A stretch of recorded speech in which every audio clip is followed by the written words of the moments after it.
Cook. Rest in peace to Young Dolph. What's good out there? Make sure y'all hear me, man. What's good out there? What's good out there? Whoever jump in, smash that like and that subscribe button, that notification. Do me that favor, man. But we're gonna be talking about Young Flip right now. Rest in peace to Young Flipper.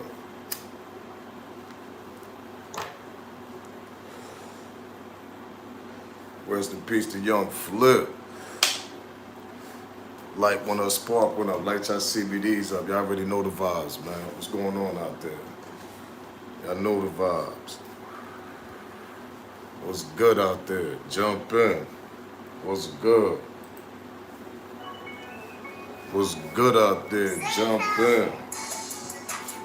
Talk about this $40,000 hit on Dolph from Big Juke. Empire looking all kind of fishy with Ghazi out here. Now you got Boosie talking about the 10 million Ghazi posted over. Empire's on top of a lot of these deaths in jails. What's going on over there, Ghazi? You got Big Juke, one of that $40,000 hit on Dolph. We're gonna talk about that. We got Grove Hero talking about the $40,000 hit. We're gonna let y'all hear that. That's an old little throwback. We're gonna rewind a little time going back. Cause this Dolph situation ain't over. Then we got the cookie girl. Let's get to that part. So you already know, money. We got some things to talk about, man. Rest in peace to Flip. I light y'all CBDs up, man. Nah, man. And talk y'all smoke. Because Flip situation is a whole big different story, man. CMG got their hands on all that shit. I don't care what nobody say. Black Youngster, what's going on with him? Where he at? We ain't haven't heard from him in a minute. What Black Youngster? Anybody seen Black Youngster anywhere? What's going on with Black Youngs? Bugged out, man. But you know, rest in peace to Flip. Calm as a bitch. You know, pardon me, it's gonna come back. But let's get straight to it though, man. Light y'all CBDs up. Y'all already know the vibes, man.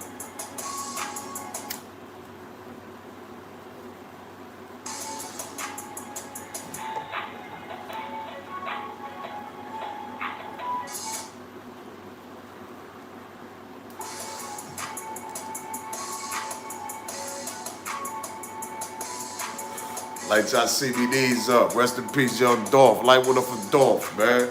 Come on, man. I wish I had that gelato. You know, golf favorite. What was that gelato? Woo. Wish I had some of those right there. Light them CBDs up, man. Make sure y'all hit that like and that subscribe button and share this too while y'all at it.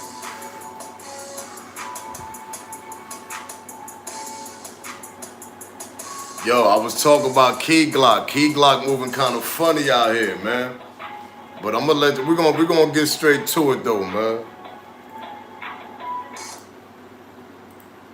Key Glock moving kind of real funny out here, man.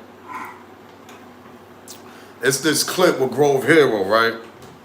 It's an old clip that he did on his live. It's all over YouTube. Copyright disclaimer is definitely in effect. But I'm gonna let y'all hear the audio though, right? Now, Grove Heroes is a nigga that's coming out the trenches out of Memphis, a comedian nigga that was a lot of nigga was cop blocking because he started messing with Dolph. You get what I'm saying? Go hard. What's good, bro? Yo, y'all can hear me though? You can hear me go hard?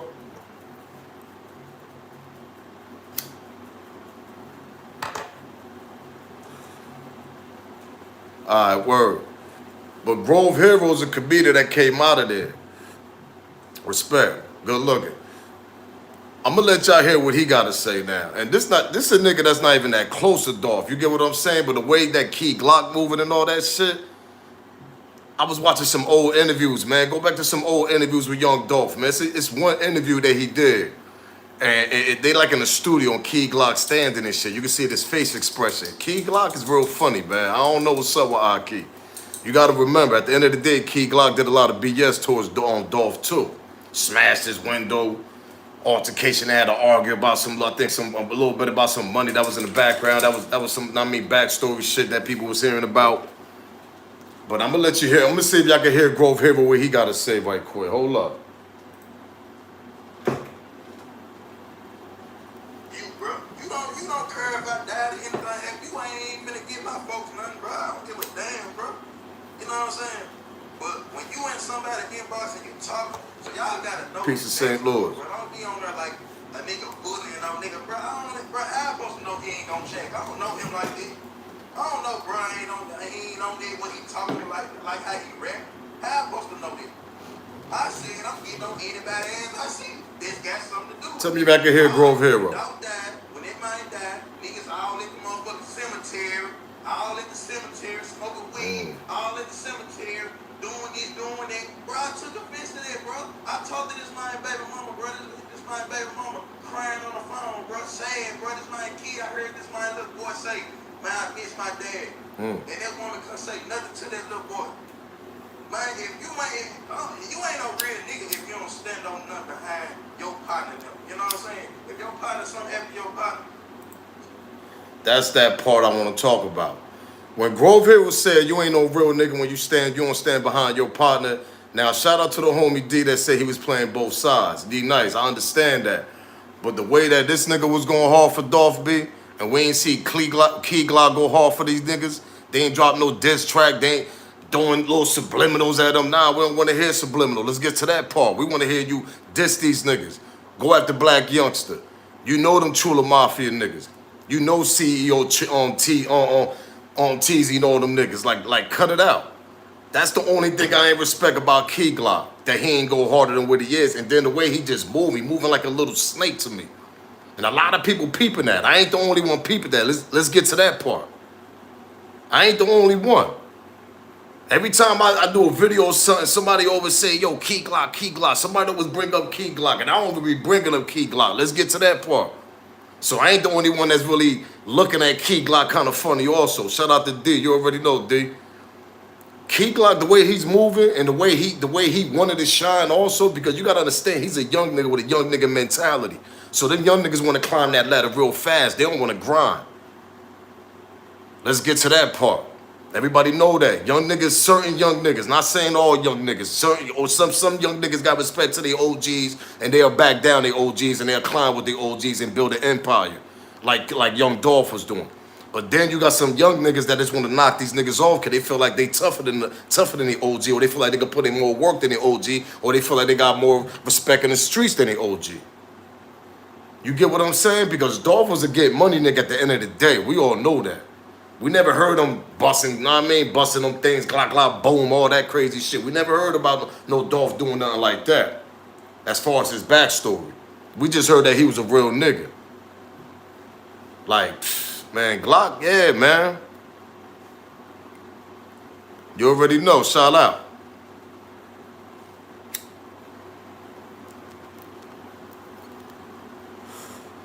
Popping in from Charlotte way to Connecticut. You already know, man. You're on the way to the C, huh? You're on your way to the Connecticut, huh? Yeah, they get it popping in Connecticut. Don't get it pop. Don't let that shit fool you up there. D said Key help Flip get out the way. I'm trying to tell you, yo. I said this in my last video. I won't be surprised if there's one or two niggas out of that camp that was part of that $40,000 hit, man, from Govain. Let's get to that part. I won't be surprised. I won't be surprised at all. Light your CBDs up, man. But hold up. You ain't no real nigga if you don't stand behind it. And I just stand on principle, bro. I couldn't hear that, bro. That shit down put tears in my eyes, bro. When I heard that little boy Church say, man, I miss my dad, mom. When I heard that fucked me up, bro. That shit fucked me up. And keep in mind, I said, if I see Jook, if I see Gotti, if I see Nico, if I see Young Dolph, I'ma get on that ass. That shit ain't got nothing to do with nobody else, bro. I said if I see them folk, because these folk had something to do with it, bro. These folk, niggas don't know that Jook put a hit out, bro. Jook put a hit out, man. Let's get to that part, man. Why there ain't no conspiracy coming out on Jook? Nigga ain't gonna tell the truth, bro. Nigga ain't say, man, hey, bro, how you gonna feel if a nigga told you, hey, man, look, bro, man, Jook put a $40,000 hit on you, bro. Like, nigga, man, come on, bro. I'm standing on there. Bro, I'm not no shake ass nigga, bro. I ain't no nigga nigga finna tell me a nigga put $40,000 on my head and I'm finna do this, bro. Anybody that associate with you and this ain't got nothing to do with them other folks, bro. But they ain't in none of this shit. Like, let's get to that part. I like Big Book. I fuck with him. I ain't throwing him in no foul trying to fight him or the ETG and all them other niggas, bro. I ain't got nothing. Let's get to that part. But youngster, you want to sit up here and smoke weed and be at the cemetery. That's another nigga. Where you at, youngster? Anybody seen him? Where you gotta live with it. I knew if I caught you at the airport that you ain't got no gun, bro. You ain't got no. Only thing I respect about Grove Hero, y'all, I'm gonna keep it real with y'all, cause he kept that shit pushing. He put pressure on them niggas. Y'all get what I'm saying? That nigga ain't even a paper route artist. That nigga ain't even signed as a rap artist. Let's get to that part. That nigga a fucking comedian. Let's get to that. And the way he was putting pressure online and the way he was, I mean, talking crazy to these niggas. Like, we ain't see Key Glock do that shit. Where Key Glock at? That $40,000 hit, we don't know Key Glock part of that shit. Last video we seen, this nigga was packing all his goddamn cars up and he was getting up out of there. Last time we seen Key Glock. Everybody seen that video. What you packing all your cars for to get up out of there after that? Then you won't do no... It's just fishy, y'all. Just the way Key Glock moving. I don't care what nobody say. I feel that shit in my soul, that nigga moving funny. And Big Juke, the way he wanted Dolph done, you gotta understand, Yo Gotti business was in the industry. So he really ain't talk too much in a lot of his interviews. You could go digging that shit up. He ain't really talk too much about Dolph. He used to dodge them questions, all that. You know, he always talk business, and he always ride Jay-Z. You already know, he be on Jay-Z lap at the end of the day, so he want to be Rock Nation so bad, it's just ridiculous. Let's get to that. Like, Yo Gotti, I can't see him involved in it. I can see him, like, hearing his brother, Big Juke, talking like, yo, we got to get this boy up out of here, because this boy is he just terrible. He knocking business down. He knocking our money. He signing all these young niggas. He's shining on our young niggas that we got signed. Key Glock, somebody could be involved with the hit. You don't know who was involved with the hit at the end of the day, because the way that Dolph was moving, Dolph had a big-ass heart, like I told people. When your heart too big, that shit get crossed and stabbed, man, at the end of the day, man. How many times people reach out and y'all help so many people, and at the end of the day, them people stab your heart and stab your kindness. And now you ain't even rocking with these niggas. They be the niggas that you've been rocking with for years at the end of the day. They be worse than your main enemies. What they always say, you gotta watch the ones that's close to you. At the end of the day, when you on top, when you develop something, when you build an empire. Let's get to that part. Dolph, he built the empire. He signed these young niggas with talent. Something that Yo Gotti didn't get his hands on. Yo Gotti wanted to sign Young Dolph. This shit leads all to CMG. That's why I don't understand why this shit taking so long. And you gotta remember, them old interviews with Black Youngster talking crazy on Young Dolph, them shit 6 years ago. Them niggas wanted this nigga dead for the last 7 years, man, before he died. What was the perfect way to get him, though? They had the plot on him that June 21st, right? That whole month of June down in Miami. Let's get to that part. Come on, man. Your own family do you dirty. That's a fact, man. And they say, you know what's crazy? They say CEO Teasy, they say he used to rock with Dolph. You get what I'm saying? So the background that I did, I'm like, yo, that shit is crazy because they be your own niggas that'll flip on you. But like I said, from my old video, Dolph signed Big Moochie Great. Some shit happened between them two type of cliques. Memphis know what's really going on down there. You get what I'm saying? So it was a lot of hate and jealousy going both sides. Niggas looking at Dolph kind of different. But the main person that's in Paper Route Camp, that rock with all them niggas, that CEO teasing all them niggas, is fucking Key Glock. That's why I understand why nobody look at Key Glock like, and the way he moving. Let's get to that part. Come on, man. Key Glock moving real fishy out here, baby. Come on. And you drinking too many lean to drink that pain away, Key Glock. That shit ain't gonna work, nigga. What's going on? You know more than what the fans know and what the people know? Why you packed all your cars up and all that and bounced after Dolph died and all that shit? Why you still so low for a long time? Why you ain't bark at CMG? Why you ain't get at them niggas? Why nobody from Paper Route? You had a fucking comedian and Grove Hero that got out, that barked at CMG. Like, come on, man. You serious right now? A comedian? Now, we don't know what kind of bodies dropped down in Memphis. Let me get to that part. Let's get to that. Because I should click on the internet. There was bodies dropping left to right after that Dolph situation. So we don't know if all that shit was connected. So shout out to them niggas that ride out for Dolph. They allegedly they did.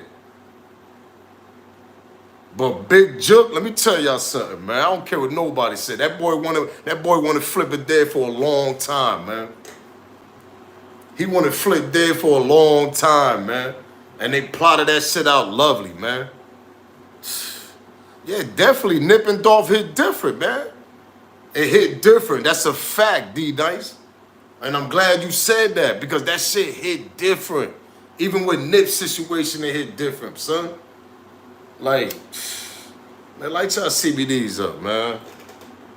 Gotta light a fresh one, man. Let's get to that part. Damn, pardon me, y'all. Don't twist my shit around. Let's get to that part, though. But nipping on and flip, it hit different. Let's get to that. And you know why it hit different? Because them niggas was helping the community. That's why. You had one nigga flip helping this black business called the cookie business. Y'all already know what I'm talking about. She turned around, clout chased this shit till the wheels fall off. Let's get to that. Then comes to find out she know Chula Mafia niggas and all them little young niggas that was running around with Key Glock. That's Key Glock type of age and all these niggas too. Like all that shit connected, and I don't see why people can't just notice that shit. Like, yo, why y'all ain't going at the Big Juke? Big Juke done already. Then you got motherfucking Grove Hero putting that shit out all on the internet. People want to say he ratted. At the end of the day, he ain't rat, man. He just got emotional. That's a nigga that put him on. He said it himself. CMG was the nigga wasn't trying to put that little nigga on, man. And you know what's crazy? Grove Hero funny, man. He a funny nigga on the internet. I ain't even taking nothing away from that nigga. Let's get to that part. But at the end of the day, when you got a comedian going putting more pressure than the paper route niggas, something fishy, man. It's like something fishy. It's like what y'all want? Y'all want a Key Glock to be on top of that empire?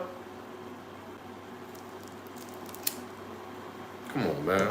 Let's get to that part. Let's get to that.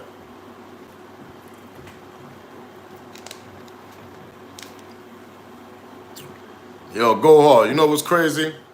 I ain't really trying to mention what's the name, old boy from that platform, but only thing I'm gonna say about that is the homie. It was the homie taking up for old girl, the cookie girl. And I mean, at the end of the day, he was just taking up for her too much, and that shit just looked mad obvious, mad suspicious. People acting questions. He putting pressure on them. You get what I'm saying? So he jumped in too much. He went in too deep. You get what I'm saying? I understand that he was blogging, but when you blog and you got a big platform like he does, you can't jump in too deep. That you can't bring somebody like that just jumped in the newscast and made themselves involved. You get what I'm saying? And then comes to find out she know everybody that was involved that knocked off on Young Dolph. That's another crazy part. So it's like what else you know? Because it took years to try to knock old boy out. Now, I mean, they took 100 shots, try to knock him out in North Carolina, try to knock him off in California. They never succeeded. They never got their wish. So Young Dolph kept putting pressure on him. But it's just the crazy part about it. If Young Dolph putting that pressure, why Key Glock ain't go? Key Glock supposed to be his Robin, man. You supposed to be right behind that nigga, man. That nigga put you on. Nobody even knew who the hell you was, man. Let's get to that part. Nobody ain't know who you were. Come on, man.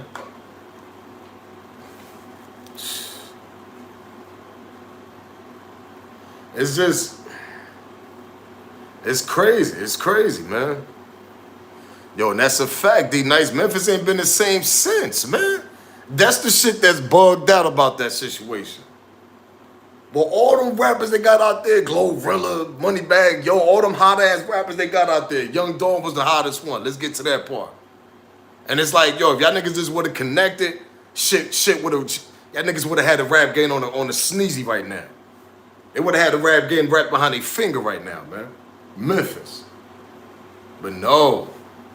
You got Yo Gotti. Remember that? Remember that Lord? You could go to YouTube and go and type in Yo Millionaire.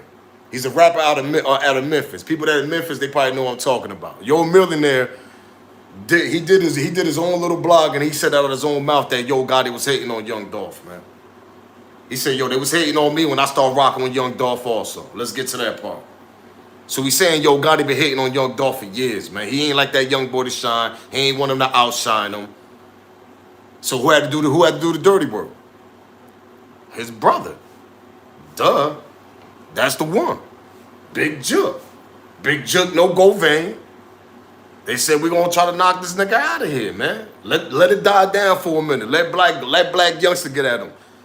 Don't y'all remember Black Youngster on Vlad TV mad years ago? He said, yo, I ain't got no more beef with Young Dolph. I'm done with Young Dolph. Because now I'm getting money. There ain't nothing to beef about. That's what he said out his own word. Let's get to that part. You know why? Because they already had this shit plotted for a couple of years, man, before he died, man. Let's get to that, man. They plotted this whole shit, man, because the way they knocked him off, that shit take more than a month, man. And I believe they tried to do it before that, but they didn't succeed on that. But for them to knock him off early morning going to the cookie store, y'all, niggas just waking up. And they knew he was coming down, they knew he was coming for the turkey giveaway and all that shit. Could be somebody from his own camp. Let's get to that part. Somebody want to be on top, somebody want to be on top of that empire after that. Ain't nobody mentioned Daddy Yo. What's up with Daddy Yo? Anybody chat know Daddy Yo? Let's get to that part. Anybody know Daddy Yo in the chat?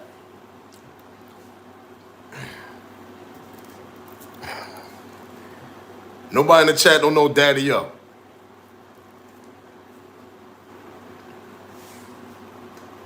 That's the nigga behind the scenes. That's the nigga that's Young Dolph OG right there. And then nobody never questioned about the label. Nobody never would question about like, did the Young Dolph get a little greedy in the label, get a little, because we gotta understand when you on top of the game, you on top of your label like that, and you doing business with old niggas that's older than you that you look up to, and you get a little, you get a little cocky, whatever. Let's get to that part. You get a little cocky. Get a little stubborn, because that money coming in. Them OGs gonna start acting crazy. So you never know. Nobody never talk about Daddy Yo at the end of the day. I don't know. I'm just saying. I'm just reaching right now. I'm reaching. Maybe Dolph ain't wanna do too many business with Empire, because as far as I know, I think Dolph only did a distribution on deal with Empire. He turned down a $24 million deal. That boy was eating, man. He figured the game out. That's what people don't understand.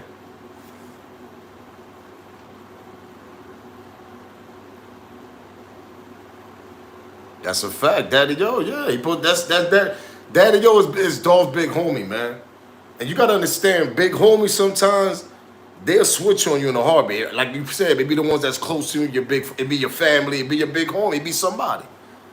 Niggas move quiet, man. Them niggas is OGs. Them niggas 70s, 88 niggas. You gotta understand. Them niggas from a different cloth. You get what I'm saying? So that's Big Juke too. Them niggas is old heads. Yo Gotti, he's another one. Or niggas think Yo Gotti is Dolph age. Nah, man, they from two different eras. Come on. Yo Gotti, an old head. Like, everybody know that. That's why Dolph was barking at him the way he was coming at him. Because Dolph like, nigga, I know you, nigga. I'm a young nigga. I know who you are, nigga. Everybody in Memphis know who you are. But if you want to play, nigga, we gonna play. That's exactly what Dolph did. He played with that nigga. Came at him, said he effed his, his BM allegedly. Dolph might have took it too far at the end of the day. And I don't knock Yo Gotti. Nigga talking about all your BMs and all that. That shit get in your skin after a while. So that's why I say Yo Gotti had to reach out to Big Juke. The Big Juke had to reach out to Govain, and Govain had to set that whole shit up. Big Juke was the mastermind of this shit, man. He failed that first time with them 100 shots and all that, and he had to do it again a couple years later. Come on, man. Them niggas waited. They waited till that shit died down with Dolph when them niggas tried to shoot at that nigga. Them 2 times. That shit ain't going back to back to back to back. Nah, they waited. That last time, they was like, yo, we gotta wait now, man. We done tried this shit twice, nigga. We ain't hit this nigga not one time. Let's get to that part. This nigga got bulletproof motherfucking trucks and cars and shit. We don't know how the hell we gonna get this nigga. That's the way them niggas talking probably. Like, how we gonna get this nigga? This nigga be in his bulletproof truck and fucking cars. So you know why? Because Dolph was a smart nigga. Let's get to that part. Flip was a smart nigga, man. He wasn't no dumb nigga. He knew how niggas was coming at him. He had to run inside that truck, nigga. That's bulletproof. Let's get to that. I'm dodging in there. You got to kill me in this mother. And that's how Dolph did his, man. So what they do? Plot a couple, what, 2-3 years later? Come on now. Light y'all CBDs up.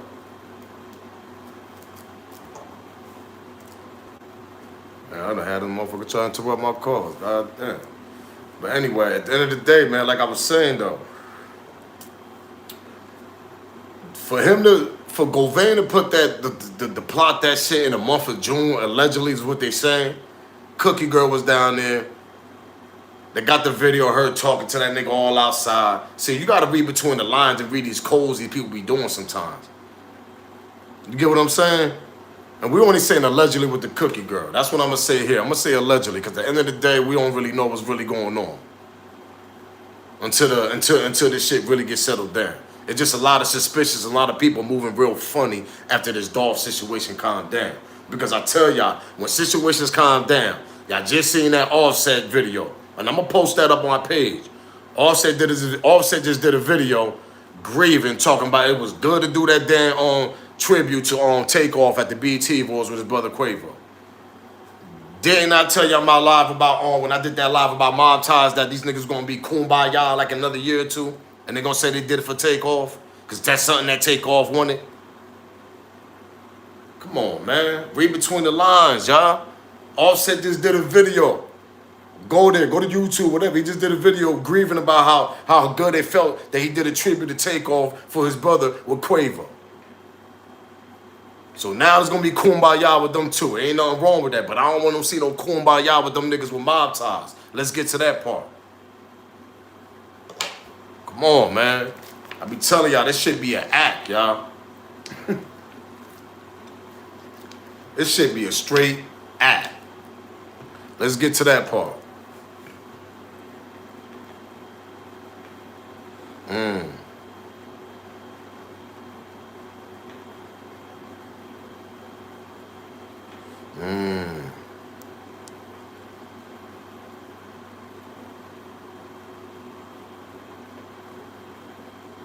That's a fact. Gotti sat back and just let it fly, because you gotta understand, Big Juke is connected to the streets. Gotti connected, but Gotti wanna be Jay-Z. You know, he all under his motherfucking nutsacks. Let's get to that part. Pause. You know, he all under there, you know what I mean? You know, Gotti, he over there riding on Rock Nation. He don't want to get off them niggas. I mean, he can't even get off them niggas for real. Like, he want to be Rock Nation so bad, it's just ridiculous. He done got with old girl and everything, celebrity girl and everything, you know what I mean? So, he real in now. He in the doors. But like you said, he sat back and let Big Juke handle that. Because he know he can't get involved in that shit. You know, if he get involved, the whole empire crumble. Duh. Everybody know that. So what you do, you let your brother, somebody that's close to you, let them handle that that's still in the streets. And still connected to the streets. And that's what happened. And Dolph couldn't get away from Daddy O. That's a fact. That's a fact. Even if Dolph wanted to get away, I believe Daddy O had a lot to do with his contract too. He had a lot to do. You know what I mean? Daddy O, his name was all in them contracts, man. Let's get to that part. But you gotta understand, Dolph was a smart nigga, man. And I believe he was a smart nigga, because the way he climbed up so fast, and every rapper that talk about him, from Gucci and all them niggas, man, you gotta understand, yo, Gotti started beefing with Gucci also. That's Gucci's Flip, man. Know what I mean? So, you know, it was a whole connection there. Dolph connected to Chicago. You know what I mean? Chicago niggas rocked with Dolph. Yo, Gotti ain't like that shit, y'all. Come on, man. You gotta understand that. Dolph had the streets. He had the streets. And then he was connected. And then niggas felt this vibe. When you feel niggas' vibes and you be like, yo, man, that nigga's a real nigga right there, man. I rock with that nigga, man. That nigga a cool nigga. Come on. Everybody know that. Dolph said when he got around Yo Gotti, he said he felt like that nigga was a straight nerd, man. He said, man, that nigga corny as hell, man. That's what Dolph said. He said, man, that nigga old and he washed up, he corny, man. He said when he first got around that nigga, before Gotti was who Gotti now, he said that nigga was corny as hell, man. And he said he helped his brother out, Big Juke, at one time, get him some work, That's all in the interview, too. Let's get to that part. Dolph was putting out too much information that Big Juke didn't like, and when he said that he helped him out, that shit put the icing on the cake. Know what I mean? He's saying that Gotti left Big Juke for dead one day out there in them streets, and Dolph helped him out. Come on, man.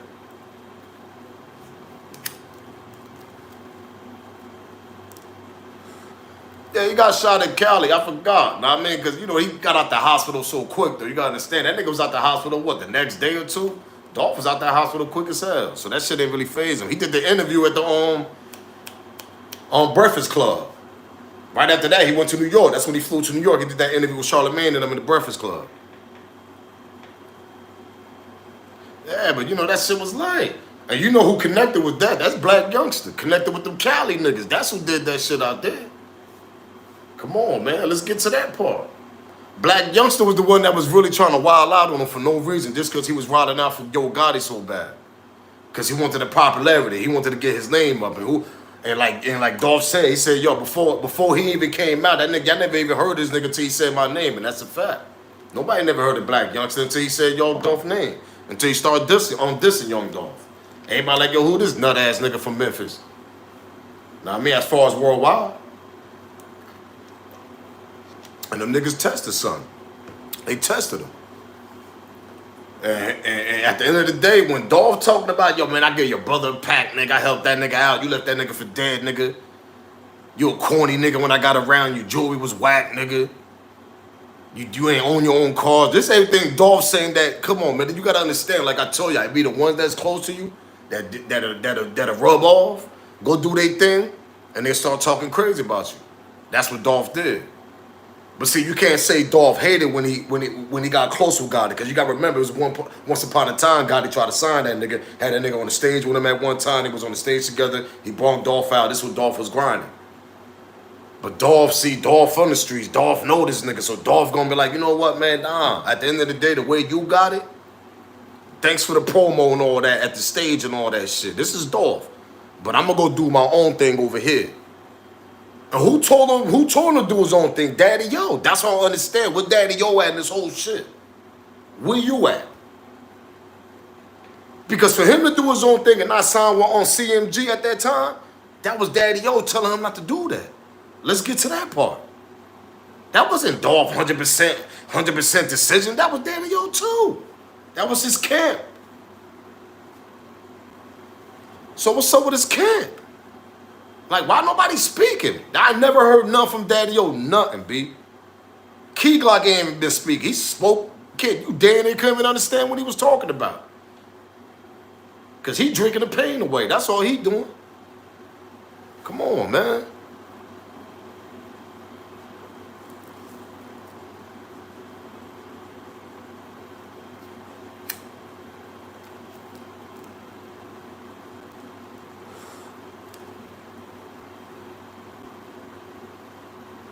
That's a fact, Sahara. Word, that's a fact. T, that's a fact. Dolph fell back. On one of the interviews, Dolph said, man, listen, I fell back for a minute until one of my little niggas hit me up and said, yo, Gotti just dropped a little diss track on one of his little mixtape. So he went back and heard this shit. He like, hold up. And then you hear Black Youngster dissing the nigga. Black Youngster went on Vlad TV trying to say that, yo, he dissed me first. That's what I can't, nigga, you ain't diss you first. You wasn't nobody to diss. So your story don't even match up, Black Youngster, at the end of the day. So how you gonna say Dolph diss you when you, nigga, he ain't need to diss you. He dissing your head honcho. He letting the world know Yo Gotti ain't what he is. Let's rewind and go back and put it in subtitles, y'all. When Dolph said that, yo, the reason why Yo Gotti got on because he dissed on 3-6. I mean, he dissed on what was it, 3-6 Mafia. Come on. It's like, man, listen, B, man.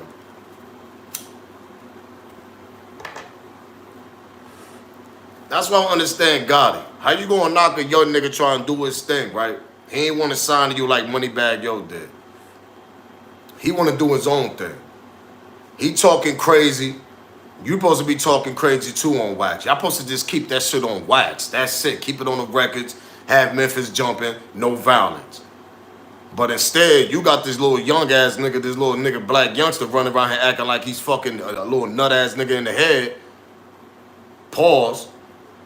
Acting crazy because you don't want to put in the work. You could have calmed that down because at the end of the day, he put the pressure more. He even put the pressure even more. When he went to Dolph Hood with all them little niggas, they all flagging up, red flagged up and all that. Talking about where you at, Dolph, we gonna kill you. Come on, man. Stop it, man. Like, stop it, dude. Stop it. Let's get to that. Stop it, man. Stop it.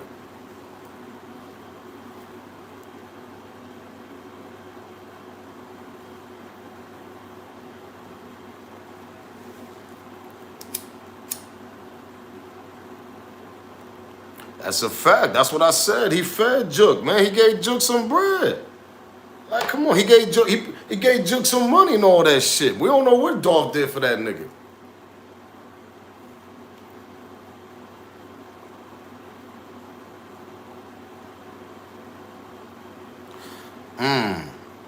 You know what's crazy? You know what's crazy, beautiful? You know what's crazy?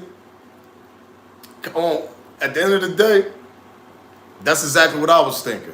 I said, you know why on PRE ain't been talking? Because the family probably told him not to talk.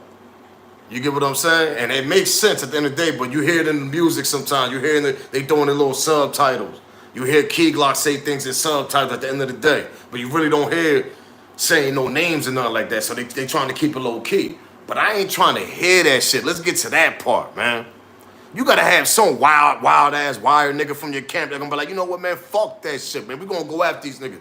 These niggas done killed that head honcho, man. That done knocked the head off. Our bodies running around here with no brain. We can't focus.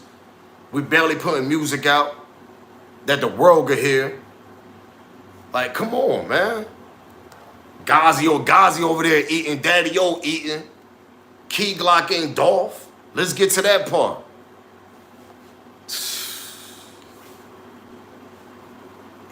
Like, come on, man. I mess with Big Boochie Grape, you know what I mean? I mess with, what's the other nigga? Paper Route Peasy, I think, whatever. You know what I mean? Some of them niggas alright, you know what I mean? But, man, listen, man. They ain't nothing like Dolph, man. Let's get to that part. Ain't nothing like Dolph, man. And the way them niggas knock my nigga off, that shit, they make no sense, man. Rest in peace, Dolph. Light y'all CBDs up. Let's get to that part.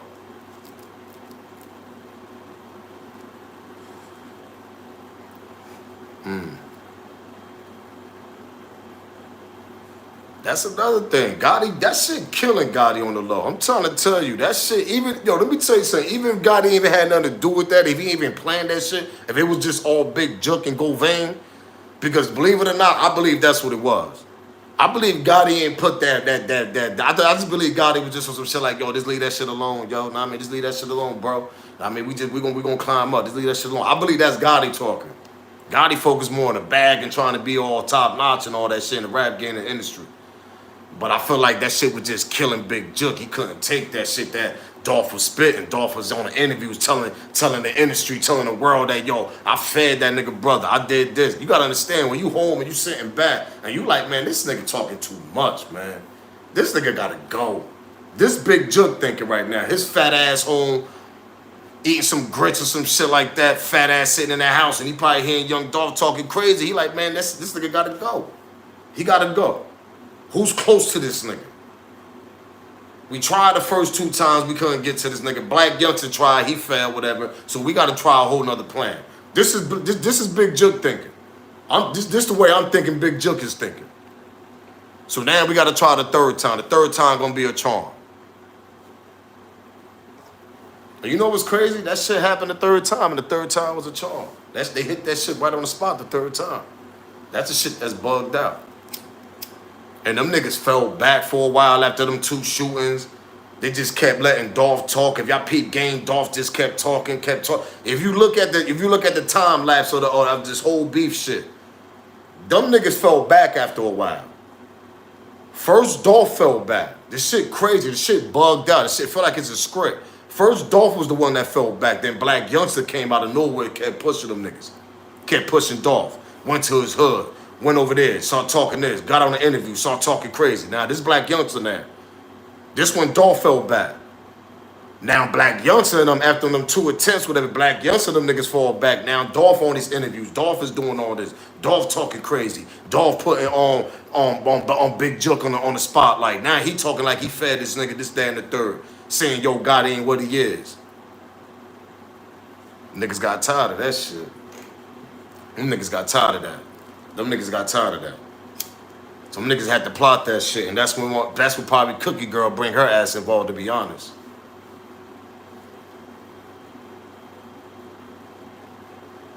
That's a fact, man. You gotta hit that notification. You know how YouTube do. They be playing out here. They probably don't want a nigga to grind up. You get what I'm saying? Let's get to that part. But nah, man. Big Juke, man. You gotta go, bro. Niggas gotta get Big Juke up out of here. I don't care what nobody said, because at the end of the day, you was the mastermind of this whole shit. I believe them first 2 attempts, Black Youngster was the mastermind of that shit. And that nigga fell. Straight up and down. Yo Gotti told that nigga, listen, nigga, don't try nothing no more. If you try again, we're gonna drop your ass, nigga. Straight up and down. I think Yo Gotti put that pressure on Black Youngster not to be, yo, leave that boy alone. And if y'all peep the time lapse, like I tell y'all, Black Youngster fell back. They let Dolph just talk. Because you gotta understand, them niggas tried to kill Dolph twice. What make you think he ain't gonna talk his shit now? Let's get to that part. So what they do? Let him talk his shit. Let him be comfortable in the hood. Let him sign some niggas. Then he made him, sign some niggas that had beef with some other groups, whatever, allegedly. All that little altercation, street beef started happening, whatever. People riding, with their little clique going against other niggas. Truly Mafia and all them niggas. Niggas ain't feeling the vibe. Niggas ain't feeling Dolph vibe because he signed to certain artists. This is all street politics, remind y'all. Who got their hands on all that shit? Big Juke. You think Yo Gotti got time to be dealing with some type of shit like that down there in Memphis? Hell no, he don't. He up there somewhere in Bahamas. He in California. He lounging. He chilling. He ain't got nothing to do with that. Big Juke fat ass got something to do with that all day, though. He in the loop all day in the streets. Big Juke know what the fuck going on. His ears all in out there. Come on, man. Who put that $40,000 hit? Big Juke. He the one put that shit. They got tired of Dolph, man. He was speaking facts. At the end of the day, he was speaking facts. That's what it was, beautiful. He was speaking facts. Dolph was coming so hard. Then when he brought the BM part up, that shit put the icing on the cake. Let's get to that. That shit put the icing on the cake. When you make an album and you say that you smash a nigga BM, and he this head honcho nigga supposed to be king of Memphis, speaking on Yo Gotti, and Dolph dropped that shit. Talk about I smash your BM, this, that, and the third. Come on, man. That's when Big Juke hooked that nigga up. Was like, yo, bro, enough is enough. This nigga's out of control. What we gonna do? I believe Yo Gotti told that nigga leave that shit alone. Big Juke hung that phone up. Was like, nah, fuck that. At the end of the day, we gonna handle this. Hit Govain up or somebody. Hit Govain. Govain know these young niggas. Start watching them. He go to this cookie spot every morning. What's going on over there? What's going on at that cookie spot? Go van, them niggas probably walk to the cookie spot, holla at, probably seen, Cookie Girl one day up in there. Or probably know an employee that know her. Let's get to that part. Go van sat down, probably holla at her like, yo, how many times old boy be coming here? Don't this sound like a plot? Yo, keep it real, y'all. This sound like a nigga that will go to a cookie store, right? Now, I'm Govain. Peep this. I'm Govain. We plotting, because y'all got to understand, they ain't just plot the month of June. Let's get to that part. There was way other months that because they had to watch Dolph. They had to see what his moves. They knew he was coming for the turkey drive, all that stuff. But what's close by the turkey drive? Cookie shop. Cookie shop's by the hood and all that. That shit ain't too far apart. Let's get to that part. Govain probably pulled up to the cookie shop and said, yo, let's see what's going on up in here. Or probably knew an employee over there that worked there. One of them youngsters. Yo, how many times this nigga be coming in this cookie shop? What's his mornings? What he be doing? What car he be pulling up in? Cause you know he got them bulletproof, so you know Dolph will pull him in different cars. Whoever he talking to in the cookie shop, allegedly, probably telling him all that. Oh, he come this time, he come here. Know what I mean, yo, yeah, he like these. He usually order them before he come. Or sometimes he'll just come pull up and order them at the table and all that stuff. Oh, word, that's what he be doing? Oh, all right, good looking. We're gonna talk to you though. Go Van, get out the shop, walk off. This is several months before June now. Allegedly, they plot the month of June. Come on, man. That sound like some hood shit. Or Govain sent some niggas over there to holler at somebody at the cookie shop to see what time he be pulling up at that spot. Come on, man. You gotta understand, man. You just ain't going wild down the street, see Dolph at a gas station all of a sudden, hit niggas up, niggas mask up, come down. Yo, that shit all that shit ain't just happen in 10 minutes. That's impossible, bro. That's impossible. Dolph would have seen some type of funny shit going on. Dolph would have peeped that. They followed that nigga all the way there. They plotted that shit. They knew he was going there that early morning. They knew what the hell was going on, man. There ain't no way in the world that they seen this nigga 5 minutes. 5 minutes later, they just pull up and just start smashing on that nigga. Then they blew his motherfucking back off all in the window and all that shit. Boomed him up out of here. You telling me that shit happened in 10 minutes? Hell no. And then his brother, whoever the fuck that was in the passenger side, we don't even know who the hell that was to this day. They saying that it's his brother. What's up with him? Why he ain't speaking? Shit bugged out, y'all. I'm telling you, it's a lot. That's why I would be surprised somebody from his camp, somebody close to him that was involved in this shit, man. I'm trying to tell y'all. Because certain people are scared. Oh, yo, Gotti, man, you know Big Juke threatened me, man. They gonna try to take me and my family out, man. You know what I mean? This and that. You know, them niggas got the bag just like Dolph got the bag. Pretty much so Dolph is knocking niggas off too. Dolph ain't no angel. Let's get to that part. He wasn't no angel. But it's just the way that they took him out. That's the whole shit. The way he took him out, and then the way the suspicious ass people are coming on these platforms, putting themselves involved on it. That's what makes this Dolph situation bugged out and making people talk about it. Because you got suspicious people doing news clip with the news people, making it seem like they was there when he wasn't, getting on these platforms, still getting on these platforms, eating off Young Dolph for 2-3 years.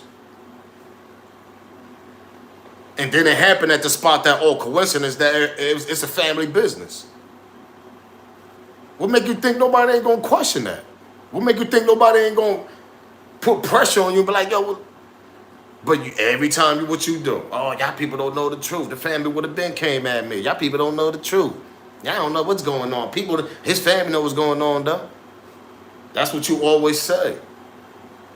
We want to know the truth. We want to know what the hell happened inside. We want to know who called him. We want to know why when he got that call, he had his back turned. Right when he had his back turned, that's when them niggas pulled up, started blasting that nigga. Come on, man.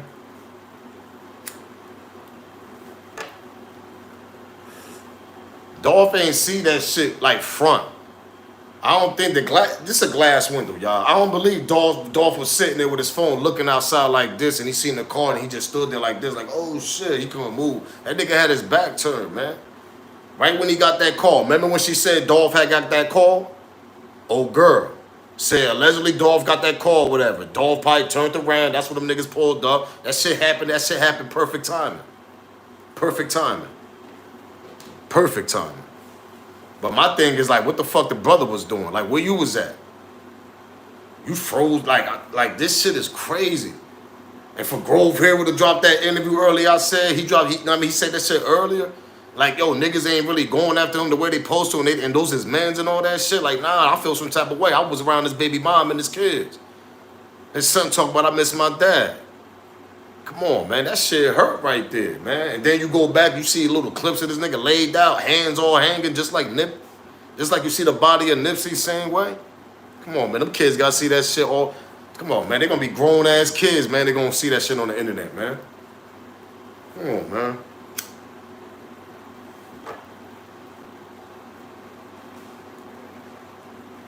Yeah, the witnesses heard shots inside first, but what the hell they do? They dodged.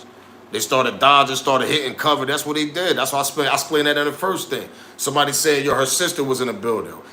And I think somebody commented, her sister gave her the information of how it went down. Ain't no way in the world her sister could have seen the whole situation, because once you hear them shots, you dodging.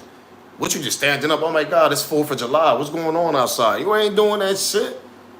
You dodging. You hitting cover. You hitting anything that's on the ground. You doing this. You out. So ain't no way in the way her sister could have seen the whole situation. Only way they could have seen it is through the cameras that we don't see to this day. We probably see it on trial with the Govain trial and all that. That's when they're gonna drop the footage, y'all. And that's why she talks so crazy on here. Y'all don't read between the lines. She be talking so crazy, like, yo, I can't wait. Y'all gonna watch. I'm telling y'all gonna see when a video drop, they're gonna drop it on trial. That's when they're gonna drop it. I'm telling you, that trial gonna be on TV, all that. Just like they got Millie shit on the internet, Dolph shit gonna be the same way, y'all. Dolph shit might be on TV though, to be honest. You know what I mean? How much spotlight Dolph shit got. Cause Nip shit is another one. Nip shit's bugged out, but we ain't even talking about Nip. Word up, I'm trying to tell you, man.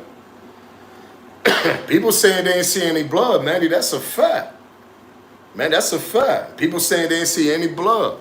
I was kind of zooming in, but you really couldn't. You know what's crazy about them videos? Let's get to this part. You know what's crazy about them videos?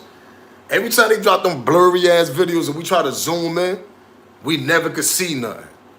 Just like with the Nip shit. You just see that nigga, you know what I mean? That shit blurred out, whatever. Like, it's shit.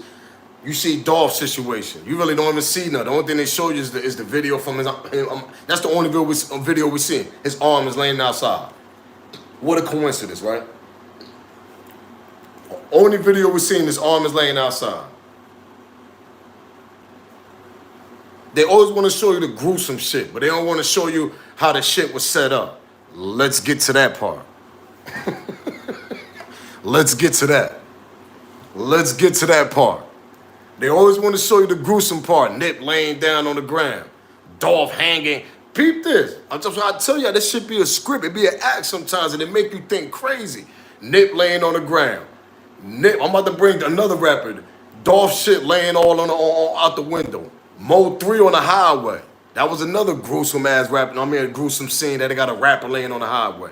Hold up, let's go back and backtrack. XX on Extension, whatever that little nigga name. Y'all know what I'm talking about. Rest in peace. He got shot all in his car. Gruesome scene too. But never showed the beginning how everything was set up. Let's get to that part. Pop Smoke. Y'all want me to keep going? Gruesome scene. Got him coming out the house in a stretcher. That's the only part we see. That's the only thing we see with Pop Smoke too. Y'all want me to keep going? Who else? Who else? I could keep on going. Rest in peace, PNB Rock from Philly. Got shot in Cali. Gruesome scene. Never show how them niggas came in. They only show one little part where you see 2 niggas standing there. But they never showed it from the beginning, how that shit, how they ran inside there and all that. They never showed none of that. I could keep going, man. I could keep going.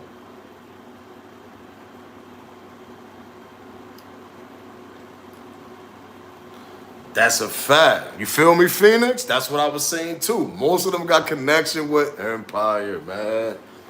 It's crazy, man. Just like King Von's situation. I'm gonna keep going. Always want to show you the gruesome part. They show you little bullshit footage that you see old boy walking over there, kind of edited. You see him walking, all that, boom, boom, boom. But they never show you the beginning. How them niggas are pulled up. How long they were sitting in the parking lot. Now I'm talking about the King Von situation. How long were them old block niggas sitting in the parking lot? They never show us them footage. That's another, come on, man. I just named like they in there 7, 8 rappers right now. They just show us gruesome footage. But it never shows the beginning how everything was set up. Come on, man. Let's get to that part, man. Juice WRLD, OD. Let's get to that. Rest in peace. We don't even know if it's true or not. You know what I mean? Like, shit crazy, man. That's what make you think. And like Phoenix, and like Phoenix said, Phoenix 602, like he said, all them under that label. That's the shit that's bugged out. Boosie. I just dropped the video where Boosie said they owed him 10 mil, whatever. He's saying that, oh yeah, if I would have died that time I got shot out in Houston, whatever, everything would have been quiet, though, everything would have been good. He talking about if he would have died, I mean, he would have got away with some mills.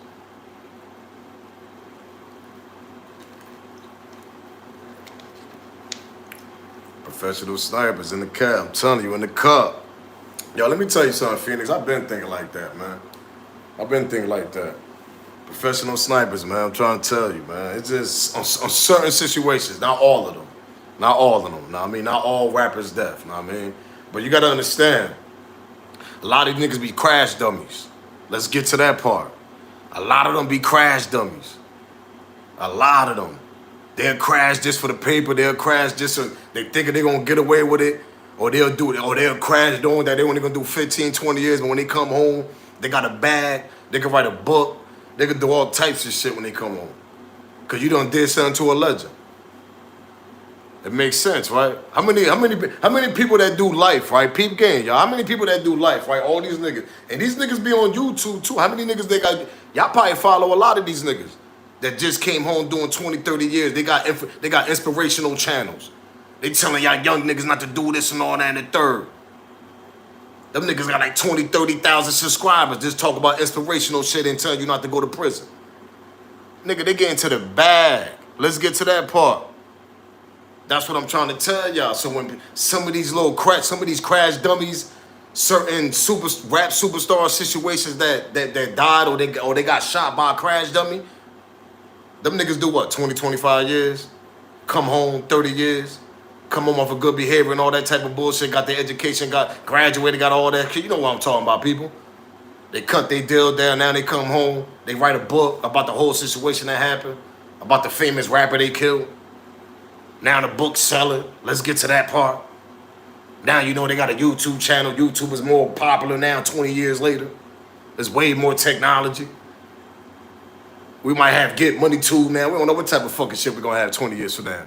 You get what I'm saying? Like, it be all types of websites and shit. Know what I mean? Call that shit Get Money Tube. Get to that bag, nigga. These niggas get into the bag when they come on. That's why I call them crash dummies. They crash dummies, man. And people gotta understand there's a lot of them. The Nip situation, that shit funny. Know what I mean? He acting like he's mentally crazy and all that. That nigga should have been got knocked off in prison. Let's cut it out, man. Nigga should have been killed that nigga. You telling me ain't no security niggas in there can't knock them off, but all these security niggas be setting all these other gang members up to get knocked off? Come on, man. Stop it. You telling me you can't set that nut ass nigga to get knocked off up in there? Niggas can't go up in there and try to, know what I mean, get him up out of there for Nip? Stop it.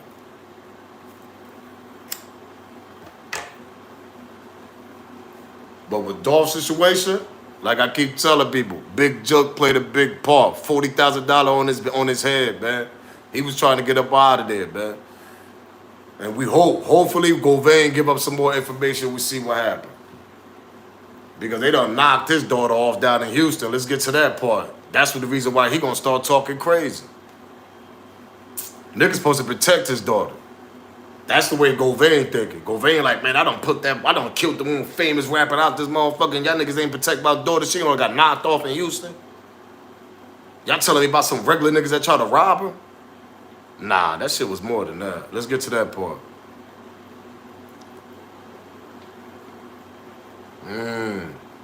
Young Dolph, it might be, yeah, I'm telling you. She might, and you know what's crazy? I thought about that when I first used to watch her, know what I mean? Watch her little interviews that she used to do, and she used to talk about the situation. And I was like, yo, they got cameras now where you can watch it through your phone. You get what I'm saying? Especially if you got the front cameras in the front and you see when they pulling up and all that stuff. You get what I'm saying? Allegedly, when they pulled up, they hopped out. One had the chopper, one had a handgun. Know what I mean? So you see all that on your phone. You see that gruesome ass moment, all that stuff. But for her to be clout chasing that, that's a no-no. You don't do that. You don't do that. You don't do that. Because you see that gruesome moment on your phone through your camera. And I believe that she got that. She got the camera, all that on the phone. You can see that. This new technology now. You could be somewhere out of state and you can see your house through the phone. Know what I mean? You can see what's going on. They got that type of camera. That shit hooked on your phone. You can see what's going on from California away from New York. You want to see what's going on in your house? All right, let me go on my phone, see the camera. Doo-doo-doo-doo. That shit pop up, nigga. You see what's going on. You telling me she ain't had that? She had that. She see that gruesome ass moment. Come on, man. But what, and you know what's crazy, y'all? This is another part that's crazy.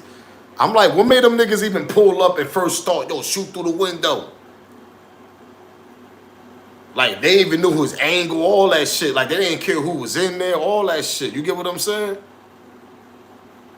Like, why they ain't just wait till he come outside? Or, like, you know, did it some type of other way. They just went right straight in the middle. Like, he knew his back was turned at that time and at that moment and was like, bingo, we got him. Let's pull up quick before he even noticed.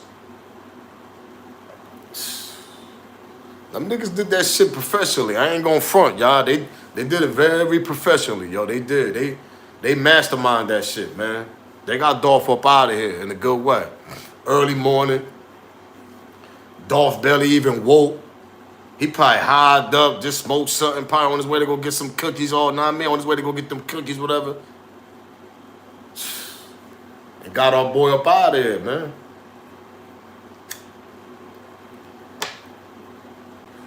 Now his son growing up without his father. His father left him mad real estate and all that, know what I mean, for them kids and all that, as far as we know. Dolph used to say that all the time in the interviews. But it's just a sad moment. You see a man just hanging out, hands just hanging. We always get the gruesome moments. We never get the beginning. We never get when Dolph pulling up and you see the other car, like how far the other car were, like how was the other car that pulled up to get Dolph, was they parked down the street or was they parked across the street? We never get the beginning of these footage. We always get the gruesome part. Shit corny, man. Like, come on, man. Shit corny, yo. And y'all sitting here acting like niggas involved. Niggas like Big Juke ain't involved. He had a $40,000 hit on him. Interviews, he talking spicy, subtitles. He going between the lines with it. He ain't really putting no names out. Cause he an old head, so he know not to say nothing crazy. Just skipping through shit, just saying shit, skipping through shit. But if you catch him, he know what he talking about. Come on. Yo Gotti saying what? See, Jook and Yo Gotti played the part like, yo, those the head honchos. If y'all interview us, nigga, we gonna curve y'all niggas. Jook might throw on lives, might say a little something here and there, might show a little, you know what I mean, his couple of live, he show where he at in the background, all that. You know, he try to show all. Gotti, he be on the interview, they try to ask him about Dolph situations, he always say there ain't no beef. I don't know what you talking about. Gotti, that's Gotti right there. So he know how to curve that shit. But Jook is a different story. That shit got to Jook's skin. Jook was like, you know what, F these interviews, F these lives, nigga. We're going to put this head out on this nigga in the streets and we're going to figure this shit out the third time. And that's exactly what Jook did. He figured that shit out. I believe they tried to get that nigga before that. I'm being honest. I think they tried to get that nigga before that. It's just we don't know. Dolph probably don't even know. That shit probably didn't work out, though. Probably jumped in them bulletproof cars he got. Because you got to remember, Dolph had a couple bulletproof cars in that truck. Dolph wasn't no stupid nigga, man. Dolph, he might not have had the vest on, but that nigga sure was. Nigga, you jump in that truck with that car, nigga, you gonna have to throw a grenade in that motherfucker to kill that nigga.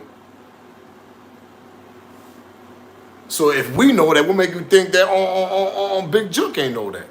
That this nigga got bulletproof certain cars and all that. And how Big Juke know?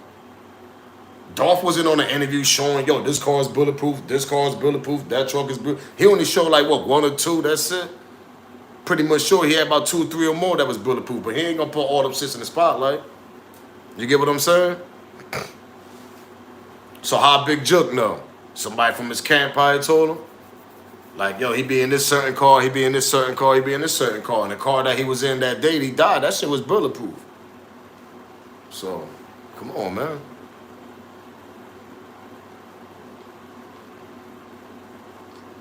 Man, Sam Boss, man, Ross, man, I ain't gonna answer you. I'm a dub you. Never that. That's a fact. Dolph, man, he was in bullet. Yo, that nigga's smart, man. That nigga, everywhere he went, you gotta understand, this nigga got shot at twice.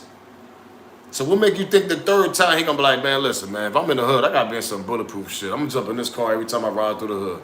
Them niggas get me. Them niggas gonna have to get me out the gas station or going in the motherfucking convenience store or some shit like that.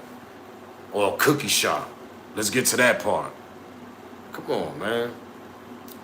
But all of a sudden, they catch him early morning. Hustlers getting up that more than anything. Come on, man. That's early morning. Birds are twerking, all types of shit.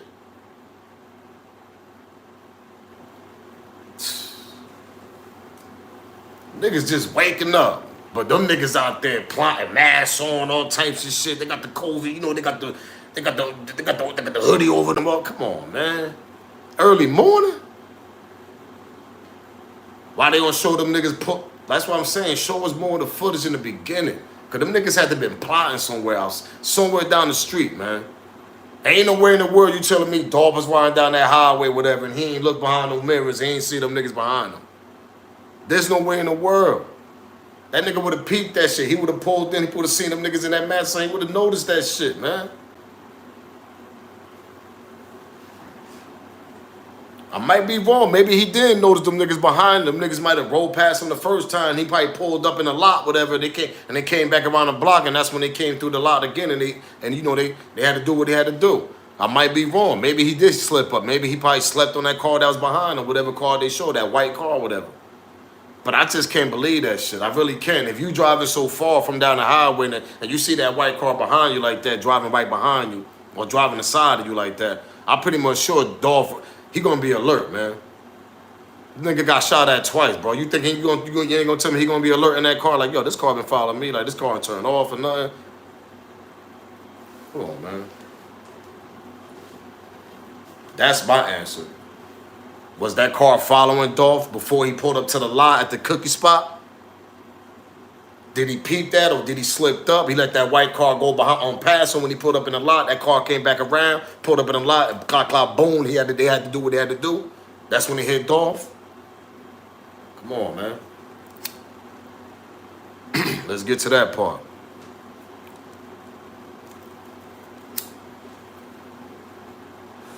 Yeah, I got a badge number. Light your CBDs up. Let's get to that part.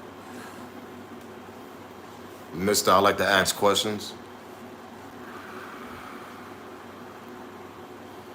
Yeah, they just don't know. It's just my opinion. They don't know. Everybody got their own opinion on everything you talk about. That's my opinion. I just want to know if they followed them. That's my question to them. That's my question to the cookie shop. Yo, y'all got the footage these niggas following them? Like, anybody got the footage these niggas following this nigga? How they know when he pulled up? Coincidence, he was inside, they pulled up. Did they ride past him the first time? Do they got the footage of him pulling up? They see the white car riding past. Then they see the white car again. Do y'all got the footage of that white car riding past twice? First time, second time, that's when he pulled in? These are questions that the public want to know. You got the front cameras in the front, right? Open highway. They showed Dolph laying the fuck out. Why they don't show the cars passing? How many times that white car passed? Did it just pass once that one time? Because if it just passed that one time when it came behind, man, they was plotting down the street somewhere, man. They was plotting down the street. Let's get to that part. They was plotting down the street, man.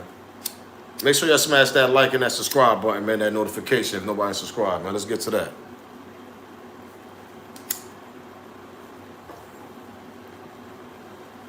Light your CBDs up.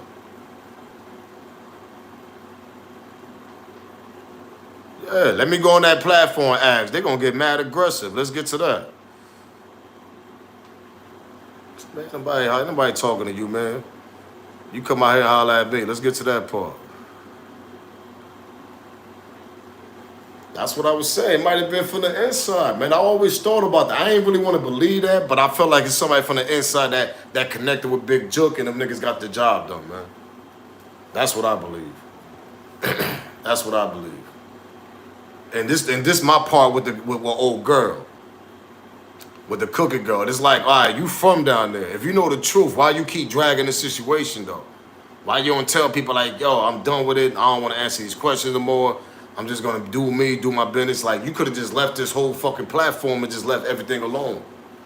Because if you know the truth through the camera, you know the truth through the streets of Memphis, because you from down there, why you dragging the situation? Let's get to that part. Because you dragging it. Meaning that when people ask you questions, you curve them. So what that mean, y'all? Y'all gonna continually ask questions, y'all gonna continue being on a nerve, y'all gonna continue asking questions. It just bring more attention, more attention, more attention. That's all she wants, more attention. And if you know the truth and you from Memphis and you connected to the streets like she said, and you ain't got nothing to do with it, why are you dragging the situation though?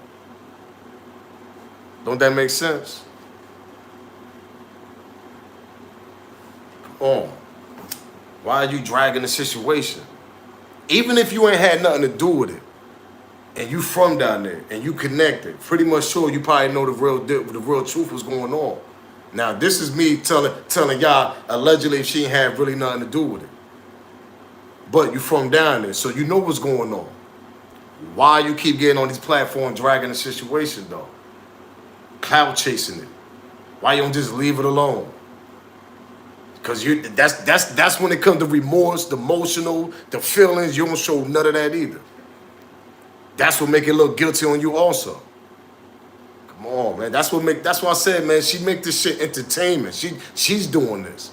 She got people blogging about this situation, asking questions about the spot that Young Dolph died at.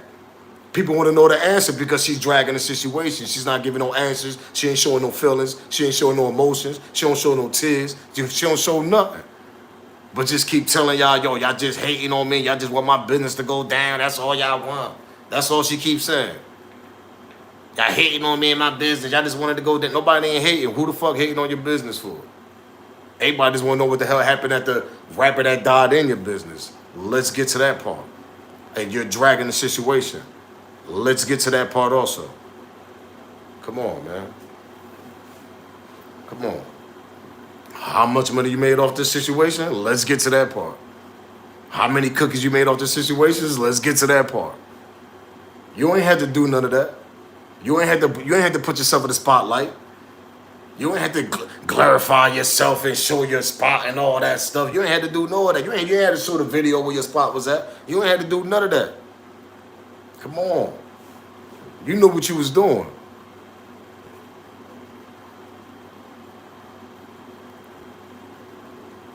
That's what I'm saying. They planted that, man. I was just saying earlier in the live, yo. Either Govain or somebody else Govain sent down there was like, yo, go in that cookie shop and whoever they sent, know somebody that work in the cookie shop, and they ask that person how many times Dolph be coming to that cookie shop and what days he be coming. Don't that make sense?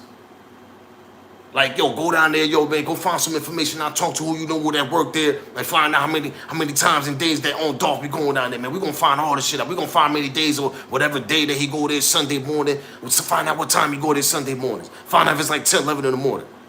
One of the little homies go down there. Talk to one of the little girls or whatever that work there. Or talk to the cookie girl or cookie girl cousin or somebody like that. Somebody that's connected or they know each other from high school or some shit like that. Oh, yeah, Dolph be coming here every Sunday, yo. He come here like 10, 11 in the morning, y'all. What? Hold up, repeat that. Yo, come in the back, White Core. I need to talk to you, White Core. Hold up, man, what's the name back here? Hey, yo, tell him what you just told me. Yo, hold up, shut up. Tell him what you just told me. I just said Dolph come here every Sunday. He come like 11, sometimes 10. He come like every other Sunday, every time he come in town. Like once, twice a month he come here. Don't that sound like somebody that's inside that fucking cookie shop telling Govain or one of his niggas that information? You can't make this shit up. This shit is too easy. This shit is too easy, man. Shout out to you, Sabrina. You already know the vibes, man. I appreciate that.